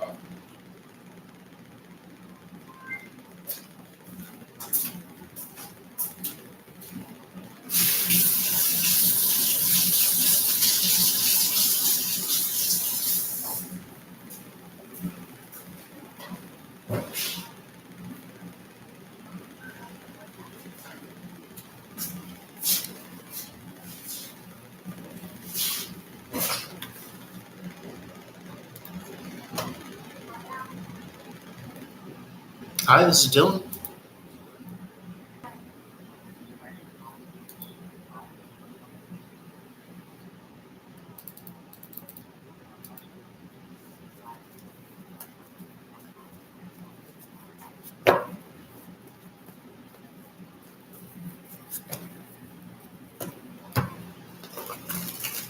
Okay, let me take a look. 1 second.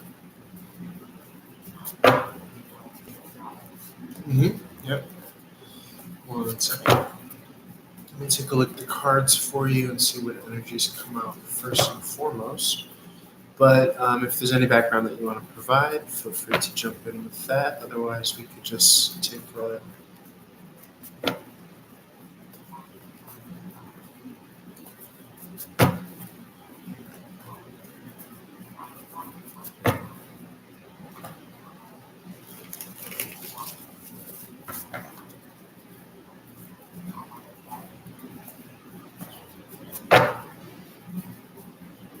You said he doesn't want what? Okay. Let's see what comes out.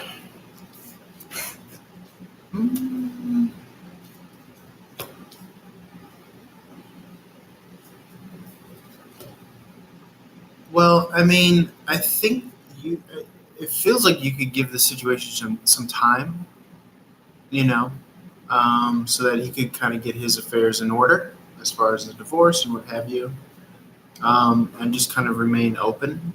But if it's a matter of like you have expectations for him to jump into something when he's not ready, then, you know, therein lies a conflict, is the expectation.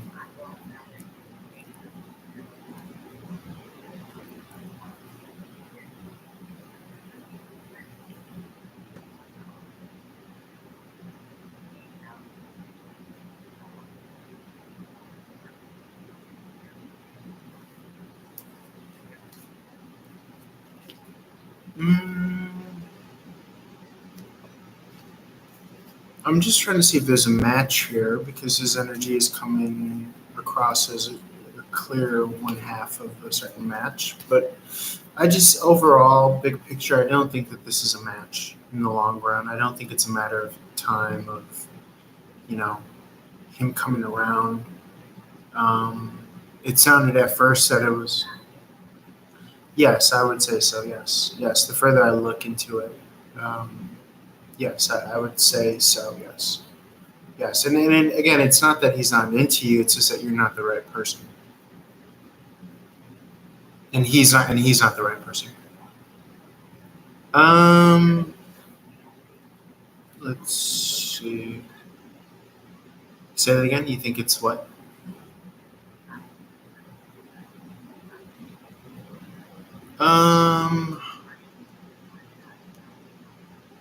Let's see.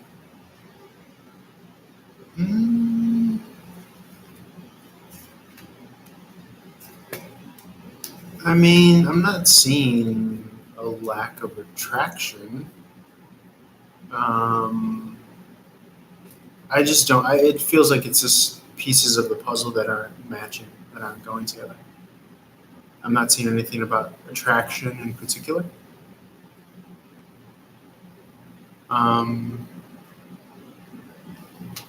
But that's not to negate your assumption, but I don't see anything here on this end.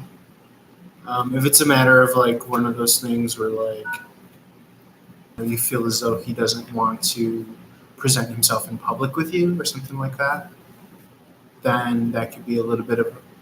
Well, I'm just trying to kind of inform or kind of bolster your statement as far as attraction. Because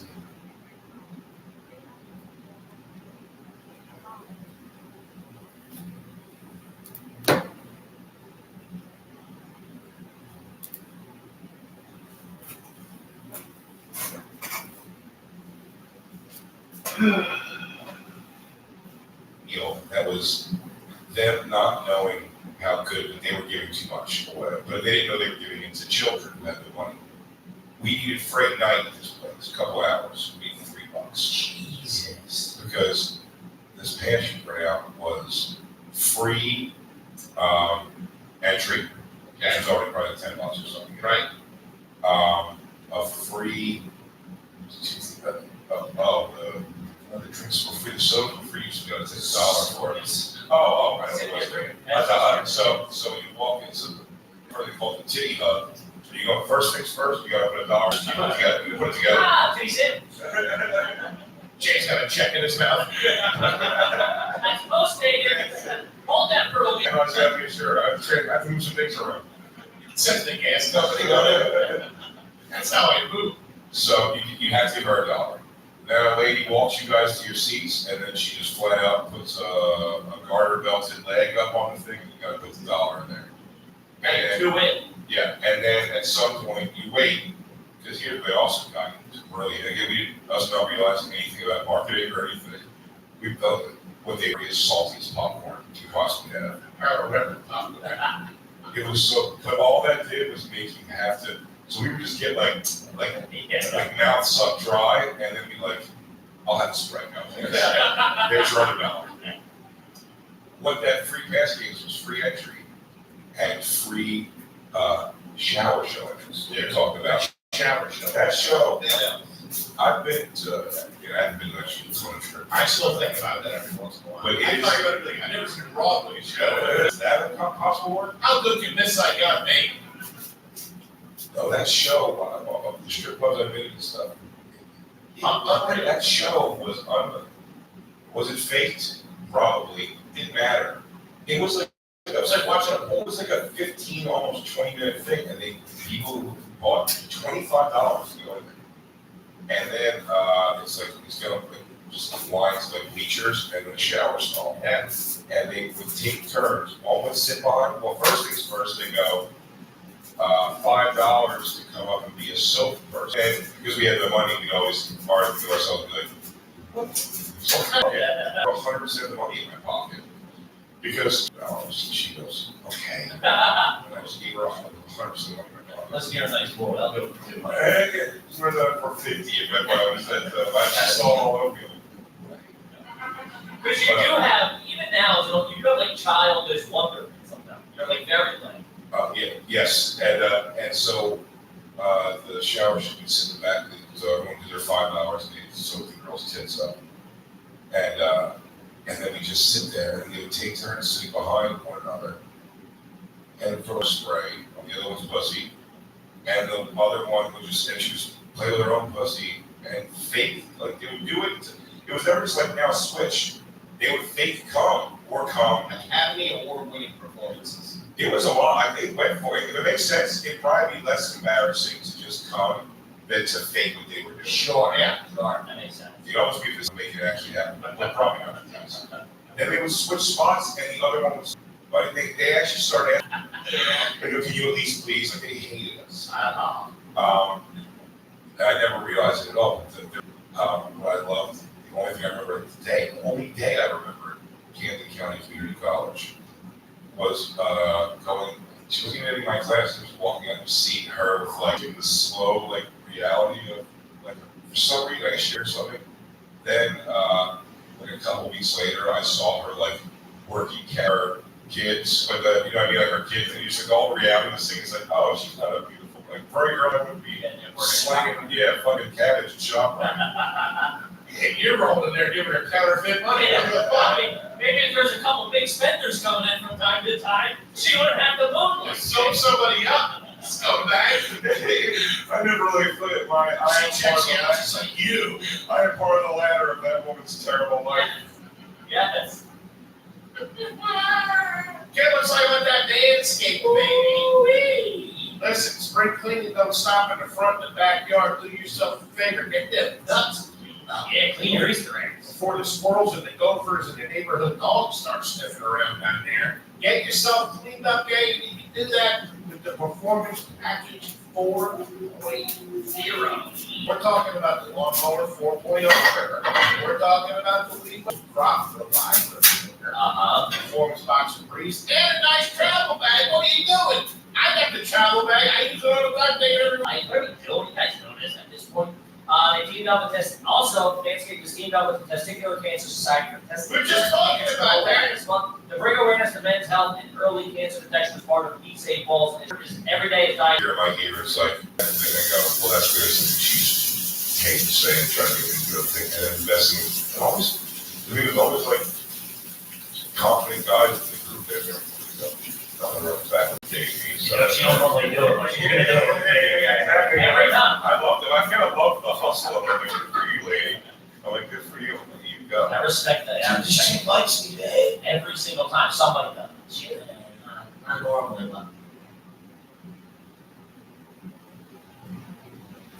So funny, but I also love having money into the clubs who would like I was pretty again, like my own insecurity has probably saved me from like looking silly times, because like when I hear in my ear, it's like they're so happy to just find like a normal guy in here, like you're cute, like we go, and I just had the thing. I go, well, that's clearly something she's paid to say to try to get me to do a thing. And then the best thing was, and always to me, it was always like just confident guys in the group that they were going to go, I want to run back with her. Like she said, she's like dating me and stuff. She don't normally do it, but she's gonna do it. Yeah, exactly. Every time. I loved it. I kind of love the hustle of it. Good for you, lady.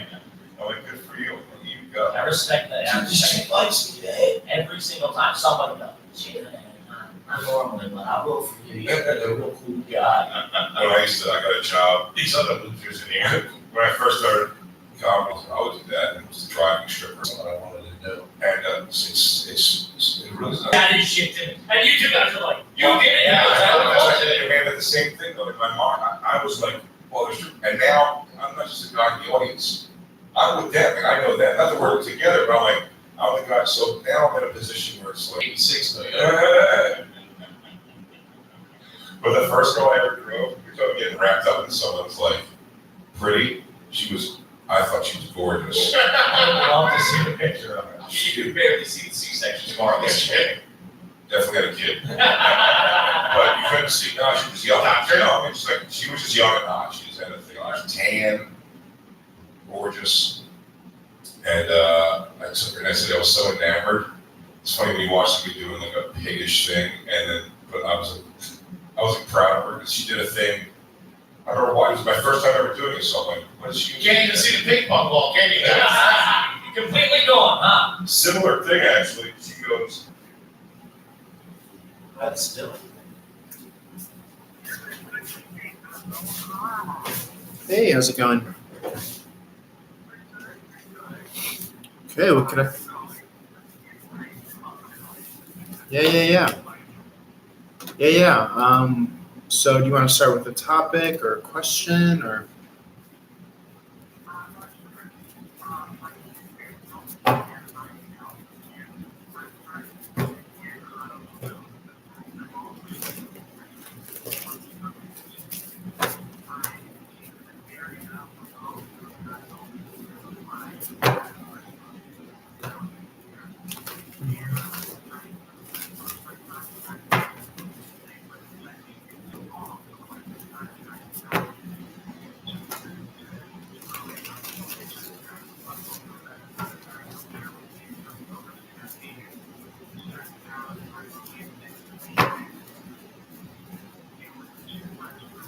Yeah.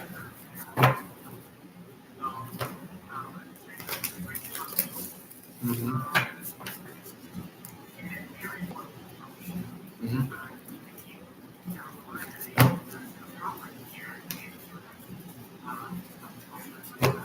Uh-huh.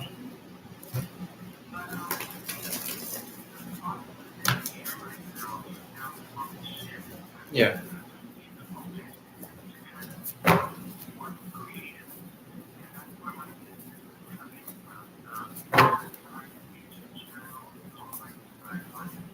Uh-huh.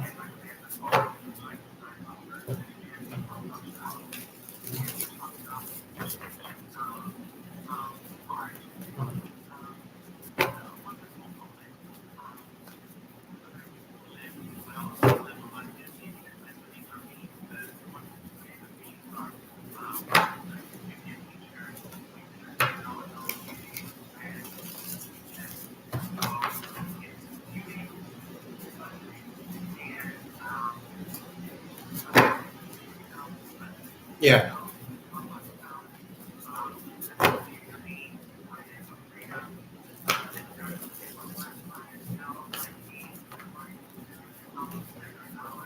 Yeah.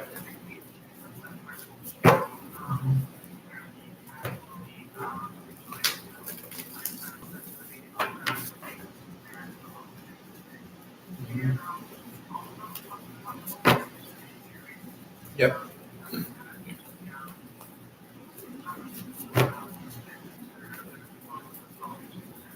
Uh-huh.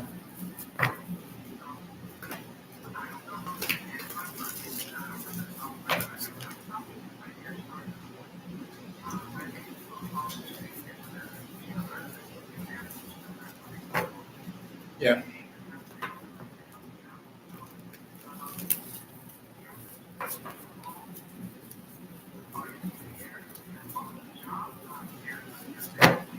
Uh-huh.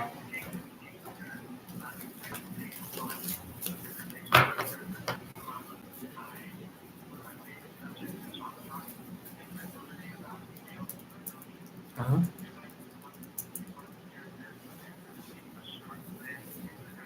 Mm-hmm.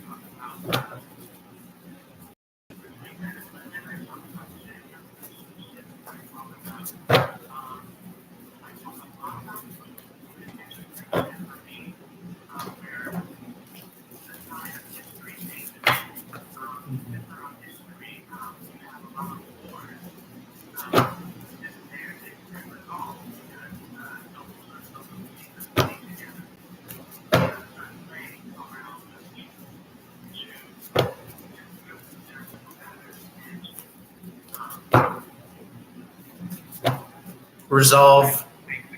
Yeah.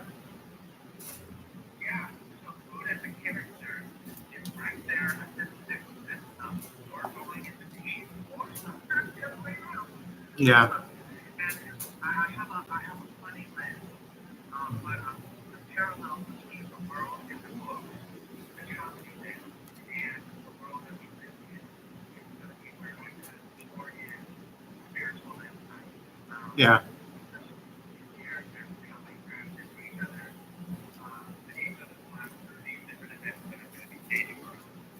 Yeah. Mhm. Yeah.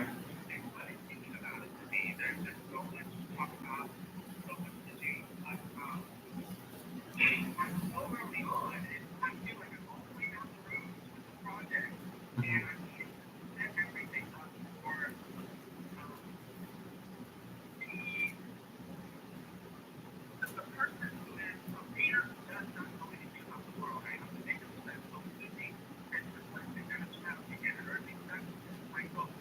Yeah.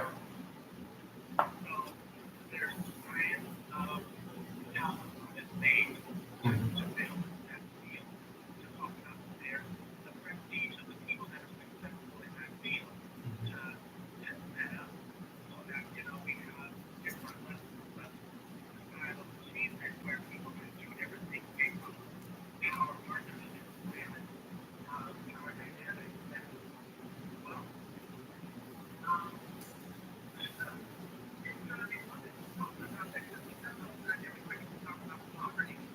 Mhm.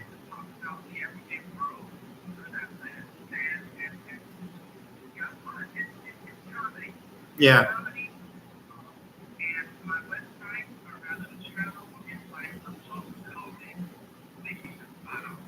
Yeah. Yeah.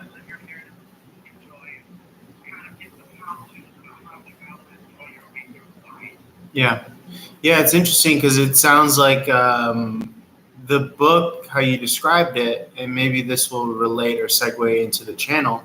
It sounds like a very kind of like voluminous thing, something that you would continue to roll on, almost like as if it's a living entity that you would keep on adding volumes to and additions to.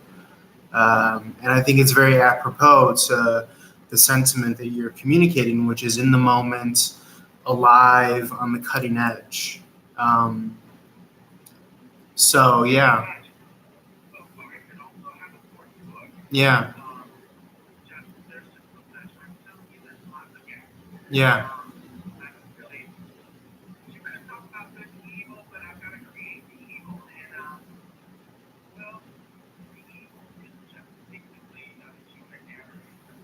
Yeah. Coping. Yeah. Yeah, most definitely. And how would you describe, are you at all interested or concerned of romance or personal relationship at this moment? Just because energetically, from what I'm seeing on the cards, I'm just wondering if you've created or are concerned about that at all? Any space for love or romantic partnership? Is that at all? Or do you feel as though that you're okay in that department currently?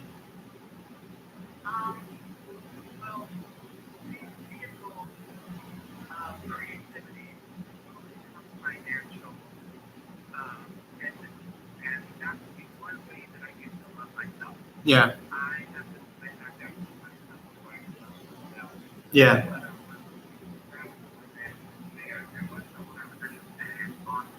Yeah.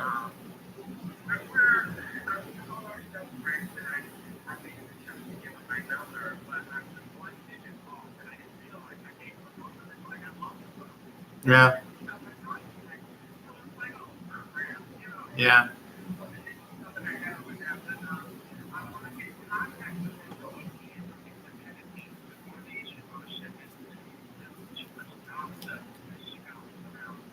Hmm.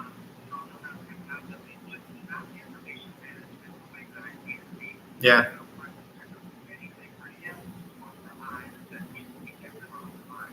Yeah.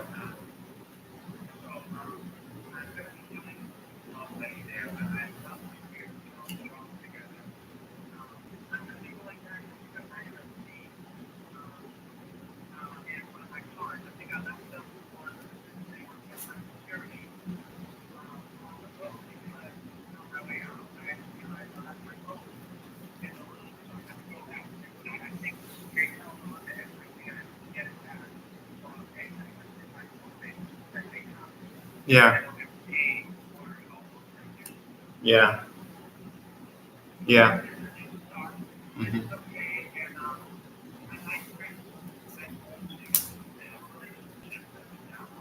Yeah. Yeah.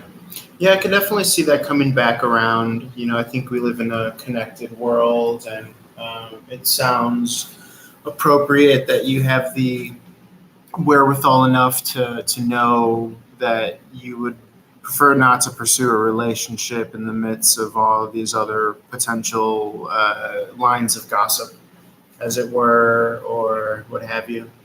But I could definitely see that.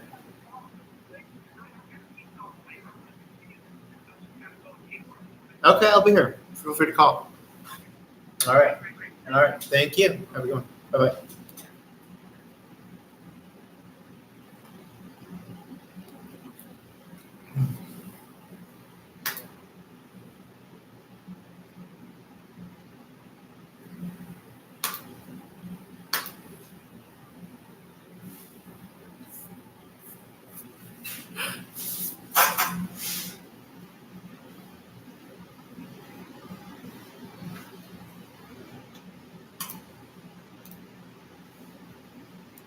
His name is Emil. I'll email him later.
Give me just a little more time.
Looking to tomorrow.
And we invite it out, we take every teeth.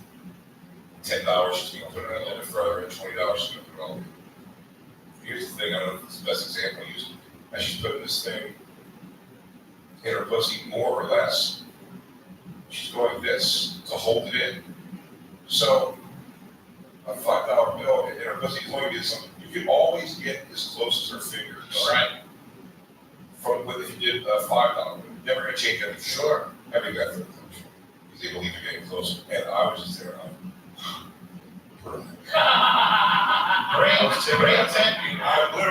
was like, this is wow, it's an amazing thing.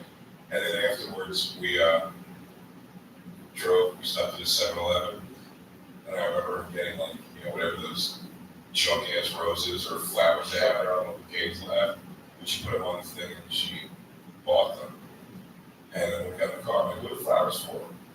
And by the way, I'd already got like just trying to get my kid back with my abusive ex-boyfriend, something. And I was like, what are the flowers for? She goes, for me, she goes, after like a night of that, like, I feel like I should have, I should have flowers. And I was like, oh yeah. And I dropped her off the next day. I drove to her house and knocked on her door. And I was like, I think somebody should buy you flowers. And I was like, this is us falling in love. Nothing at all. And then cut ahead 2 years. Turn it off at around 3. You slide your rolled up 20 back in. I go, Okay, fair enough. that was just like sweet, but it was just like, it didn't like, we didn't fall into each other's arms the way I believe we were going to. And it was a weird move for sure. But she, I worked with her maybe a couple more times. And she was like one of the girls who you were like, oh, I'll make some money too. They tip you out. Yeah. So it all makes money. She like kills it. So it was great. As far as like doing the job. Like 2 years later or something, I was just like, having a ride. I wasn't like working too much in New York on the weekends or Philly, so I had plenty of weekends off. I needed to make money because I wasn't making money in comedy. So I was like, let me pick this job up again. That was a job, I don't know what it's like now. You can go on the phone book and find like, Go-Go's Entertainment and call them and be like, hey, you drivers? And I mean, more than once, they're like, yeah, come by now. And so, yeah, it's like, yeah, you're working the job. You have a license. Okay. And you fight. They didn't even give a shit about that. In fact, when I asked them, the job's actually kind of dangerous sometimes. At least on the threat. Realize the situation. And then the guy was like, yeah, don't you carry a gun? So I was, why don't these old like Italian guys do it? Yeah, they can't fight. They can't. And I was like, what's the thing? And they go, yeah, he's almost like the point. He's like, man, you can't fight 25 guys. I love her, man. Get your hands over. I think a guy brandished a gun one time, and I thought Brandon was saying, I don't care if he shoots this girl 15 times in the face. Why am I going to get killed for protecting this lady? I don't know. That's why I was like, I am not the right person to do this job. But a couple years, I hadn't done it much at all. I called this company. He said, yeah, come over. Brandished a gun one time, and all I thought Brandon was saying, I don't care if he shoots this girl 15 times in the face. Why am I going to get killed for protecting this lady? I don't know. That's why I was like, I am not the right person to do this job. But a couple years, I hadn't done it much at all. I called this company. He said, yeah, come over. And I said, yeah, I go to his place. It was great. It was an apartment. The garbage, like arguing garbage. South Jersey in particular, I can't speak for anyone else in the world. I've never met a worse class of people than apartment complex people. Oh, it's rough. And if I know good people who do apartment complexes, but very quickly on a Saturday night at their house, there was people from the apartment complex over who were undesirable. Sure.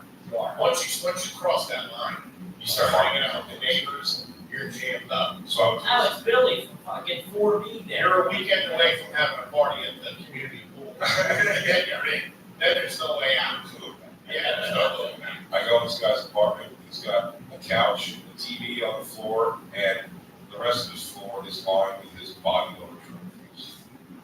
And he's just that guy, the tank top is tied that knot on the top of each shoulder, like a hot broad.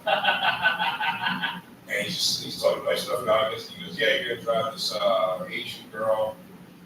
You're gonna pick her up, and then you're gonna go pick her up with my cousin. My cousin gets here, like she's the other girl. Cousin. I was like, oh, cool. Hey, my cousin's here. Walks in. This is the girl. The first driver. No shit. What's a little worse for the wear? Yeah. And I was like, okay, I still see her like in there, sort of. I was definitely on you. I never thought it. I could carry you to come here.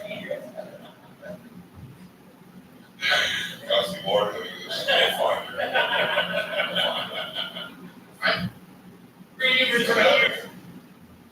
I don't know, but okay, I still see her like in there, sort of. I was definitely on you. I never thought it. I could carry you. I was like, oh, cool. Hey, my cousin's here. Walks in. It's the girl. The first driver. No shit. Looks a little worse for the wear. Yeah. And I was like, wow, but okay, I still see her like in there, sort of. I was definitely on you. I never thought it. I could carry you to here. God's the Lord, let me do this. I'll find her. I could carry you to here. God's the Lord, let me do this. I'll find her. I come here with the girl on a city and see it. Just like my love for you. So she comes out, and I'm like, wow, kind of catch up. And she's a little rough, but I picked her up. And this was the girl, I drove her with other girls before, back those years before, and she was always like the standout. She's in a great body, tan the whole way. It's just great. And young and pretty. And we picked this Asian girl up. The Asian girl, hot. She was like the Black Widow, the whole girl. Yeah, when she was young, not now. Black Widow turned exactly what you thought she was going to turn into. A lady screaming over fish.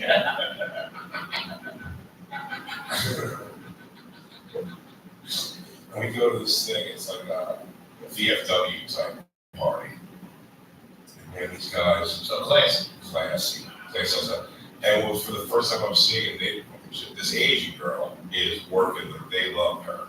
She looks great. Exactly what you're hoping when she is a hot young Asian chick. Killing it.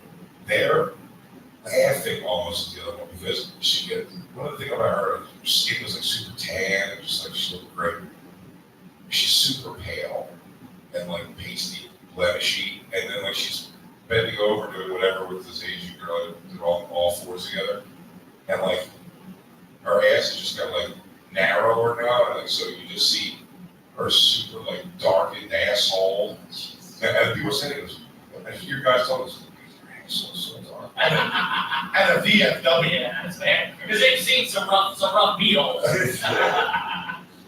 You got balls, buddy. Looks like Tommy's. Well, he had that thing. You're eating meatballs with coleslaw there, Paul. You can gross out better. Just guys hanging around stairways. Pace me a roll. Definitely started as The food ain't bad, Dan. I'll tell you that right now. Yeah, pesto, pasta char, maybe. But they, I remember the guys kind of more laughing at her, more like, and I was like, and then we go back, we drop the Asian girl off, and we go back to this. That was one of the jobs. I think we never did any more jobs, and like part of that job, the job that sucked was like you'd go if you had one thing. If it was an hour away or 40 minutes, but you'd go to that one thing, and that could just be the only thing. Or they hit you up 2 times, and then you're stopping at these 2 more things on the way home. And so it was like come back to my weird, weightlifting dungeon, and back to the dojo. Back to the dojo. Back to the office. Back to HQ. I'm at their back door. And we're still waiting, and we're sitting on this couch, like TV's on, and she starts like, for the first time, she's like, taking your feet, like, she took her shoes off, so like, digging your feet like under my body, and sort of like up on my thigh and shit. And I was like, ow. Yeah. It's not even for the thing, I was like, I think you're gonna give me something now. Yeah. That whole room just made fun of your dookie shit. You're crazy brown asshole. Hey, you put socks on? You're You're crazy for That's a that. crazy brown asshole. You know, there's more than asshole you have to bleach there. This coloration is spread. It's like black mold. You gotta take care of it. It's gonna get out there. Rust. Get some highlights on that. Yes, CLR or something. Some scrubbing bubbles, some lime.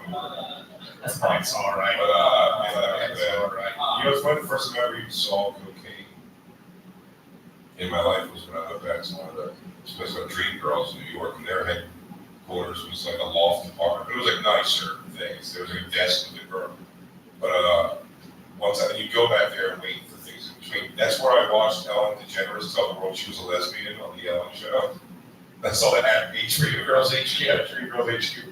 But this girl, she was just like a little like pudge. Like she was the receptionist. She was one of the girls. And then she pulled out a little bag. I'd never seen it before. And I was like, I said she was cooking once. And I was like, oh, you don't like me? I'm like, I don't care. Like I did. I was like, can we not do drugs? I don't know what's gonna do to you. And it did. It was like a cause. I'm on the clock right now. Silly people do coke at this point. For only doing it twice myself ever. I've seen it a bunch of times, and I've never seen such. Get on your cartoon. Yeah, that was people. I have friends of mine who have done coke a bunch of their life. Sitting because they hated the show Vinyl. Do you remember that dog? Yeah. Was that the depiction of doing coke? Every time he did it, it was you know, just like start screaming, having the fumbling, and I know right away. It's like a nonsensical thing. She did coke. And was like, woo, stood up and started showing she did handstands. And then That was cool. And then come off. So it's, it's like these kind of piping and stuff like that. She was like, sitting on the couch. I'm like, phone's ringing. And she goes, this guy. She goes, hello, Laura. She answers it with her foot. Prostitutes are whores. Prostitutes strippers. What do you want? Press 1 or 2. Yeah, if you want to fuck the girl, press 2. If you want to fuck the strip. Like Kramer and full sweatsuit faces. Not too much full switch. I made those tracksuits. I made almost every mistake you can make. I've seen photos of you at the Laugh House, head to toe in tracksuits. There's a great picture of me with my siblings, and they were all really little. And I'm dressed like I went, like I was like, oh, hang on, I gotta take a picture of my family. Can you pause this production of the Summertime video by like it's purple and yellow, like short set. Yeah. So I did so I did not ski goggles for a minute there, Wu-Tang era. They sold goggles that aren't really for anything except to be on the top of your tilted hat. Yeah. They were not functional. Rock did that. You're a big accessories guy, which is obviously well done. I do love accessories for sure. But Okay. again, it's funny, like most of the, like, I do wonder, like, hit some sort of a wall where it's just like, well, dude, it's khaki pants and polo shirts. Yeah. It's just how it's not my personality at all. I think my personality in clothes never changed necessarily. One size though is a factor in there. Sure. So I think I always kind of wanted to do more like rock shirts or things like that. I'm sure I wanted to get Led Zeppelin shirts, but it was going to be tight around my little tits. Yeah. So it was going to have to be, it's going to have to be like, it's going to have to be like South Pole stylish. But yeah, so it's like being that shit. Yeah. Okay. So probably. Anybody in your family ever been on the local news? No, that's what I think of. Have anyone in your family ever represented themselves before? You know what's funny? I shouldn't even say it's got to be depending on the side. I think my dad's side of the family, his step siblings are weirdly enough like the uncles on his side that I know that more than his actual. Okay. It was the film. So now let's rewind it.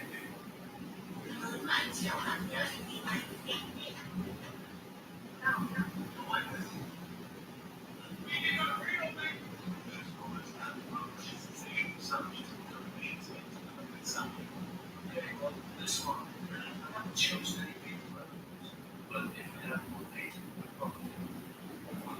I've chosen a higher. So some I've chosen.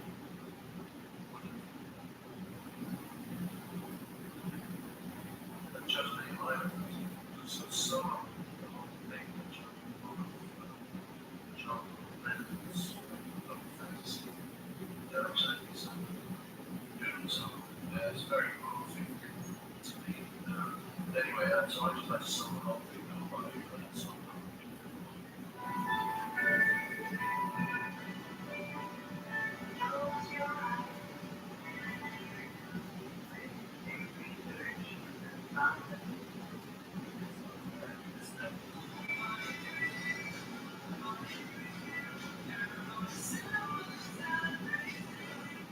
While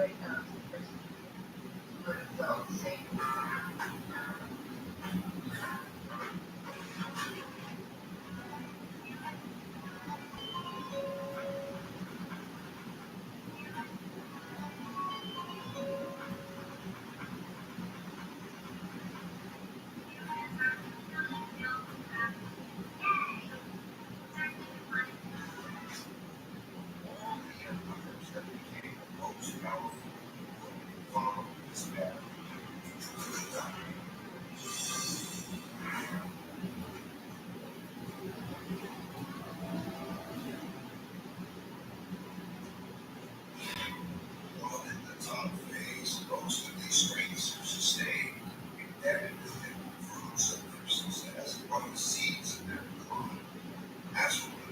As people in these rich and powerful countries are important, that makes them more expensive, less competitive relative to people in other countries who are willing to work for less. At the same time, people in other countries naturally copy the methods and technologies of lean power, which further reduces the lean power's competitiveness. For example, British shipbuilders had less expensive workers than Dutch shipbuilders. So they hired Dutch designers to design better ships that were built by less expensive British workers, making them more competitive, which led the British to rise and the Dutch to decline. Designers to copy the methods and technologies of lean power, which further reduces the lean power's competitiveness. For example, British shipbuilders had less expensive workers than Dutch shipbuilders. So they hired Dutch designers to design better ships that were built by less expensive British workers, making them more competitive, which led the British to rise and the Dutch to decline. Also, as people become richer, they tend not to work as long. They enjoy more leisure and pursue finer and less productive things in life, and at things for eating to get decade. Values change from generation to generation, between the rise to the top, from those who have been fighting to achieve it, to those who inherit it. They're less battle-worn, seeing that luxuries are accustomed to the easy life, which makes them more vulnerable to challenges. The golden era of the Dutch Empire. And the Victorian era of the British Empire.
The farm sustains the country's power beyond its own limits, but maintaining the environment.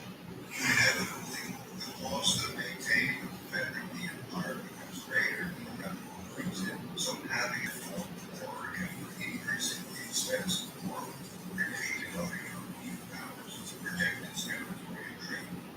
The British Empire simply lost its competitive advantages as rivalries, particularly Germany. So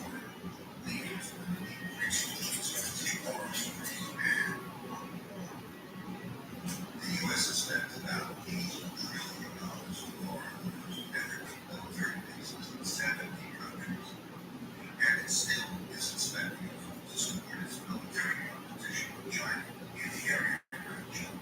It's the 1980s, when that per capita income 40 times that of China, and started borrowing from Chinese dollars. It was the dollar was the world's reserve currency. Similarly, the British did the same at their time. If the empire begins to run out of money, those old their currency begins to end and get in.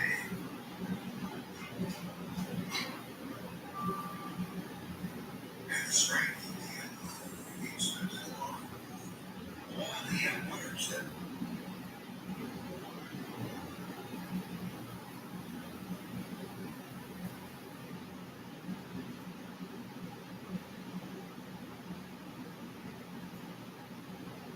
those guys, and one of them was mob tied, and the other one, his wife was a mob lawyer, and her dad was like a big guy. I think like in the thing. Okay.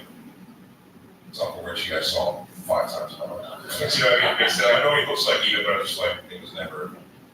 Oh, yeah, when I was younger, I thought it was the coolest. All the time it was a fun. I'm drunk. Of course. Sure. Everybody was drunk there. Yeah, you're right. Because I wasn't even that. He was just always was drinking MGD. He just drank it. Well, back when you were that the drinking and driving was normal. It Yeah. was like you were just I can go here and drink during the afternoon because I'm just gonna drive home. Doesn't matter. Absolutely. And Uncle Tom was it. He was very fun. He was just like a big personality, kind of loud guy, and he. In my mind, that was the funniest thing. You used to go to, Hey, how's it going? Going there with all the ideas attached and included. So I don't know if you wanted to continue with that or something that I did look at while the call discontinued was I know you mentioned the job fair, and I was just wondering where you were at as far as your expectations there, because I am seeing something within the next 2 weeks in the form of a new partnership or something of that nature. So when asked, I inquired on your behalf about the kind of work situation, because the job fair was on my mind when we left the conversation. And what I was able to eke out is the fact that within the next 2 weeks is what I'm getting here. I'm left here with the 2 of Cups. The Cups represent a week's time. So I'm seeing that there might be something in the form of employment or maybe some sort of monetary opportunity or some sort of business partnership that might cross your table. So I'm just letting you know. That's what I'm seeing there. Yeah, no problem at all. Oh, okay. Yeah.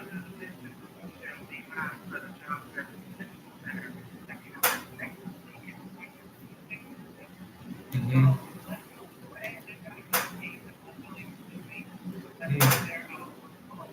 Oh, okay.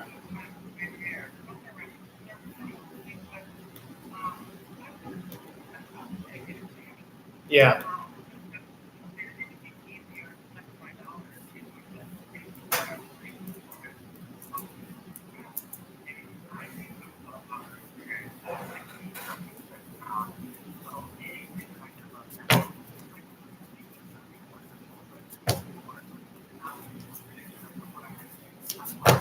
Yeah.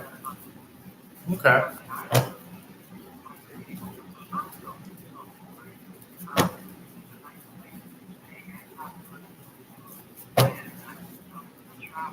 Yeah.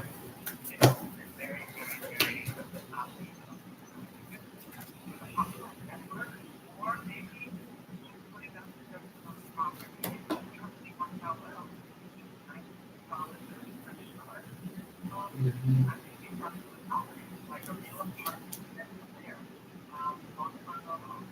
Yeah.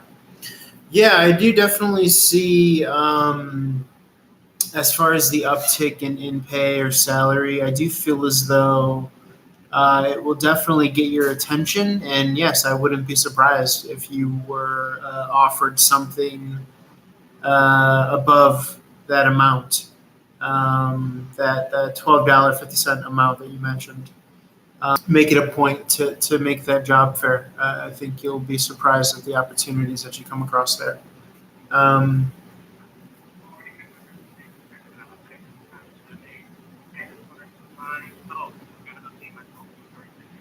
yeah,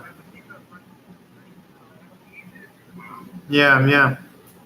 Yeah, surprisingly, preliminarily, anyways, what was coming out when you were kind of just giving me an overview. The only thing that, I could even, mention is seeing the Four of Swords in the reverse. This refers to the kind of principles of rest and rejuvenation.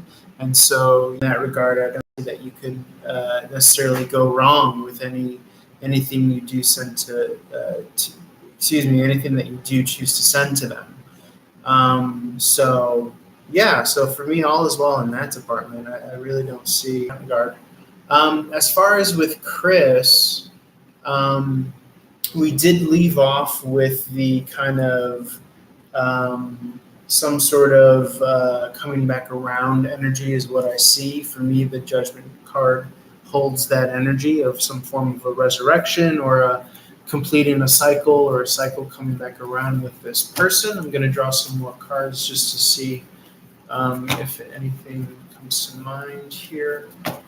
And I should mention the reason why I brought up the imagery of a butterfly again. If that resonates, feel free to take that. If it does, the King of Sword here in the traditional imagery of the tarot sits on the throne, and on the backdrop of his headrest there lies a butterfly, which symbolizes rebirth and transformation. The butterfly emerging from the cocoon.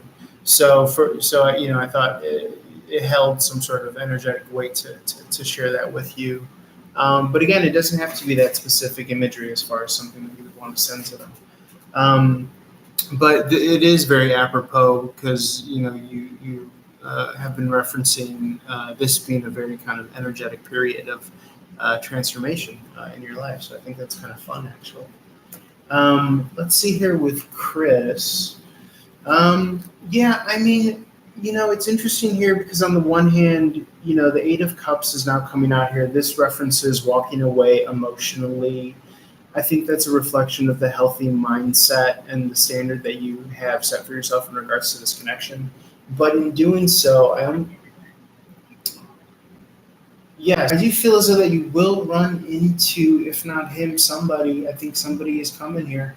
I have the energy of Aquarius, so it could be Sun, Moon, Rising of this particular person. It's almost as if there's this positive head-on collision, almost as if you're going to run into somebody with this kind of strategic way about them. Not in a negative way, but just very cerebral, strategic. This person is looking for something specific and long-term, I do see the energy of leaving something previously established in the form of a household. So yeah. And as always, if you want to look deeper into this, you could call me back whenever.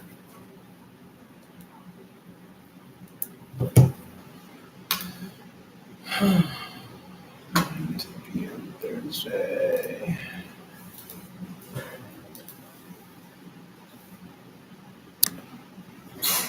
Maybe I'm evil. And let's get horse in the mouth. Uncle Tommy's hanging up, that's pretty cool. Yeah. Touch me, my mom watching Falcon Crest while I was in office. I can block the rest of this out, no problem. For sure. Yeah. For sure. Okay. They dropped me off together at my godmother's house once for a weekend, which I hate to stay there for 20 bucks a kid. I hate it. Yeah, I was a big fan. I freak out to I cry a lot of it. Some weird room. I just Not didn't really get a good it. My thing, yeah. Yeah. And I remember one time just kicking and screaming, probably not whimpering and not wanting to go the whole time. As her and my Uncle Tommy drove me to my godmother to drop me off, and it's definitely so you can go back and just flash price up off the van on the way back. The van. Work van. Lost their van. Uncle Tommy, yeah. That work van. Uncle Tommy did it right. Shout out What were vacations like? My dad never came to town just for my birthday ever once in my life. When my dad heard that Uncle Tom was brought back to my mom, he showed up looking for them. Like to me, he even found me. He didn't live here. It was a thing for him to come get me. One night he just showed up at my grandmother's house and I was there. And it was like, where's your mom? He's like, Tommy been around a bunch like that. Dad, he's gonna take me to a ball I swear to God, I was like, are we doing a thing? Like, no, go back inside. Like, Did you see him call? yeah, tell your grandma I'm looking for a daughter. Who's at the MGTs in here? That's Tommy, I know it. I mean, I'm sure I still picture my dad on cheating on my mom for sure. I know that was the beginning of the end, but I mean, yeah, I probably would have like, she brought up Tommy, go, Uncle Tommy being around that. And by the way, so what I hear through that door, it sounds like, Where would you go? we No vacations. now, Cherry the ball. kind of, it was just like, but our tastes were like fine for this. So in my mind, it was never we were going to go to like shore for the weekend, nothing like that. Again, I know what happened was my mom and stepmom did it by themselves first. They were like, we should bring me and my little brother. My parents you know, never time showed that. but the vacation was, this is why it's not going to be for that bad. In the room, and went to the mall during the day, and then we go back to the room. And Easy, I can see. so we think they were movies on TV. And the room service at this hotel, I'm telling you, we rarely done. Okay. And all of the I've been waiting close. see the swatches. From the magazine. My mom would get them at like penny. Oh, yeah, the sample. I'll get a couple of shooters. Cover big Stetson house. Stetson was all right. English leather was a good one. Like I would rock that. Did you ever have a hero? Although as I got older, I was this is my ex-wife actually. And whatever came with the idea of a Wu-Tang or Nautica, See Calvin, right? In session. I think that's pretty funny. It's funny that that girl that my girlfriend was to me when we were all the time. So we weren't Legendary sounds. Yeah. we weren't like we were spending a lot of time together, and she wasn't even living with me. And so I had my girlfriend. She had a voicemail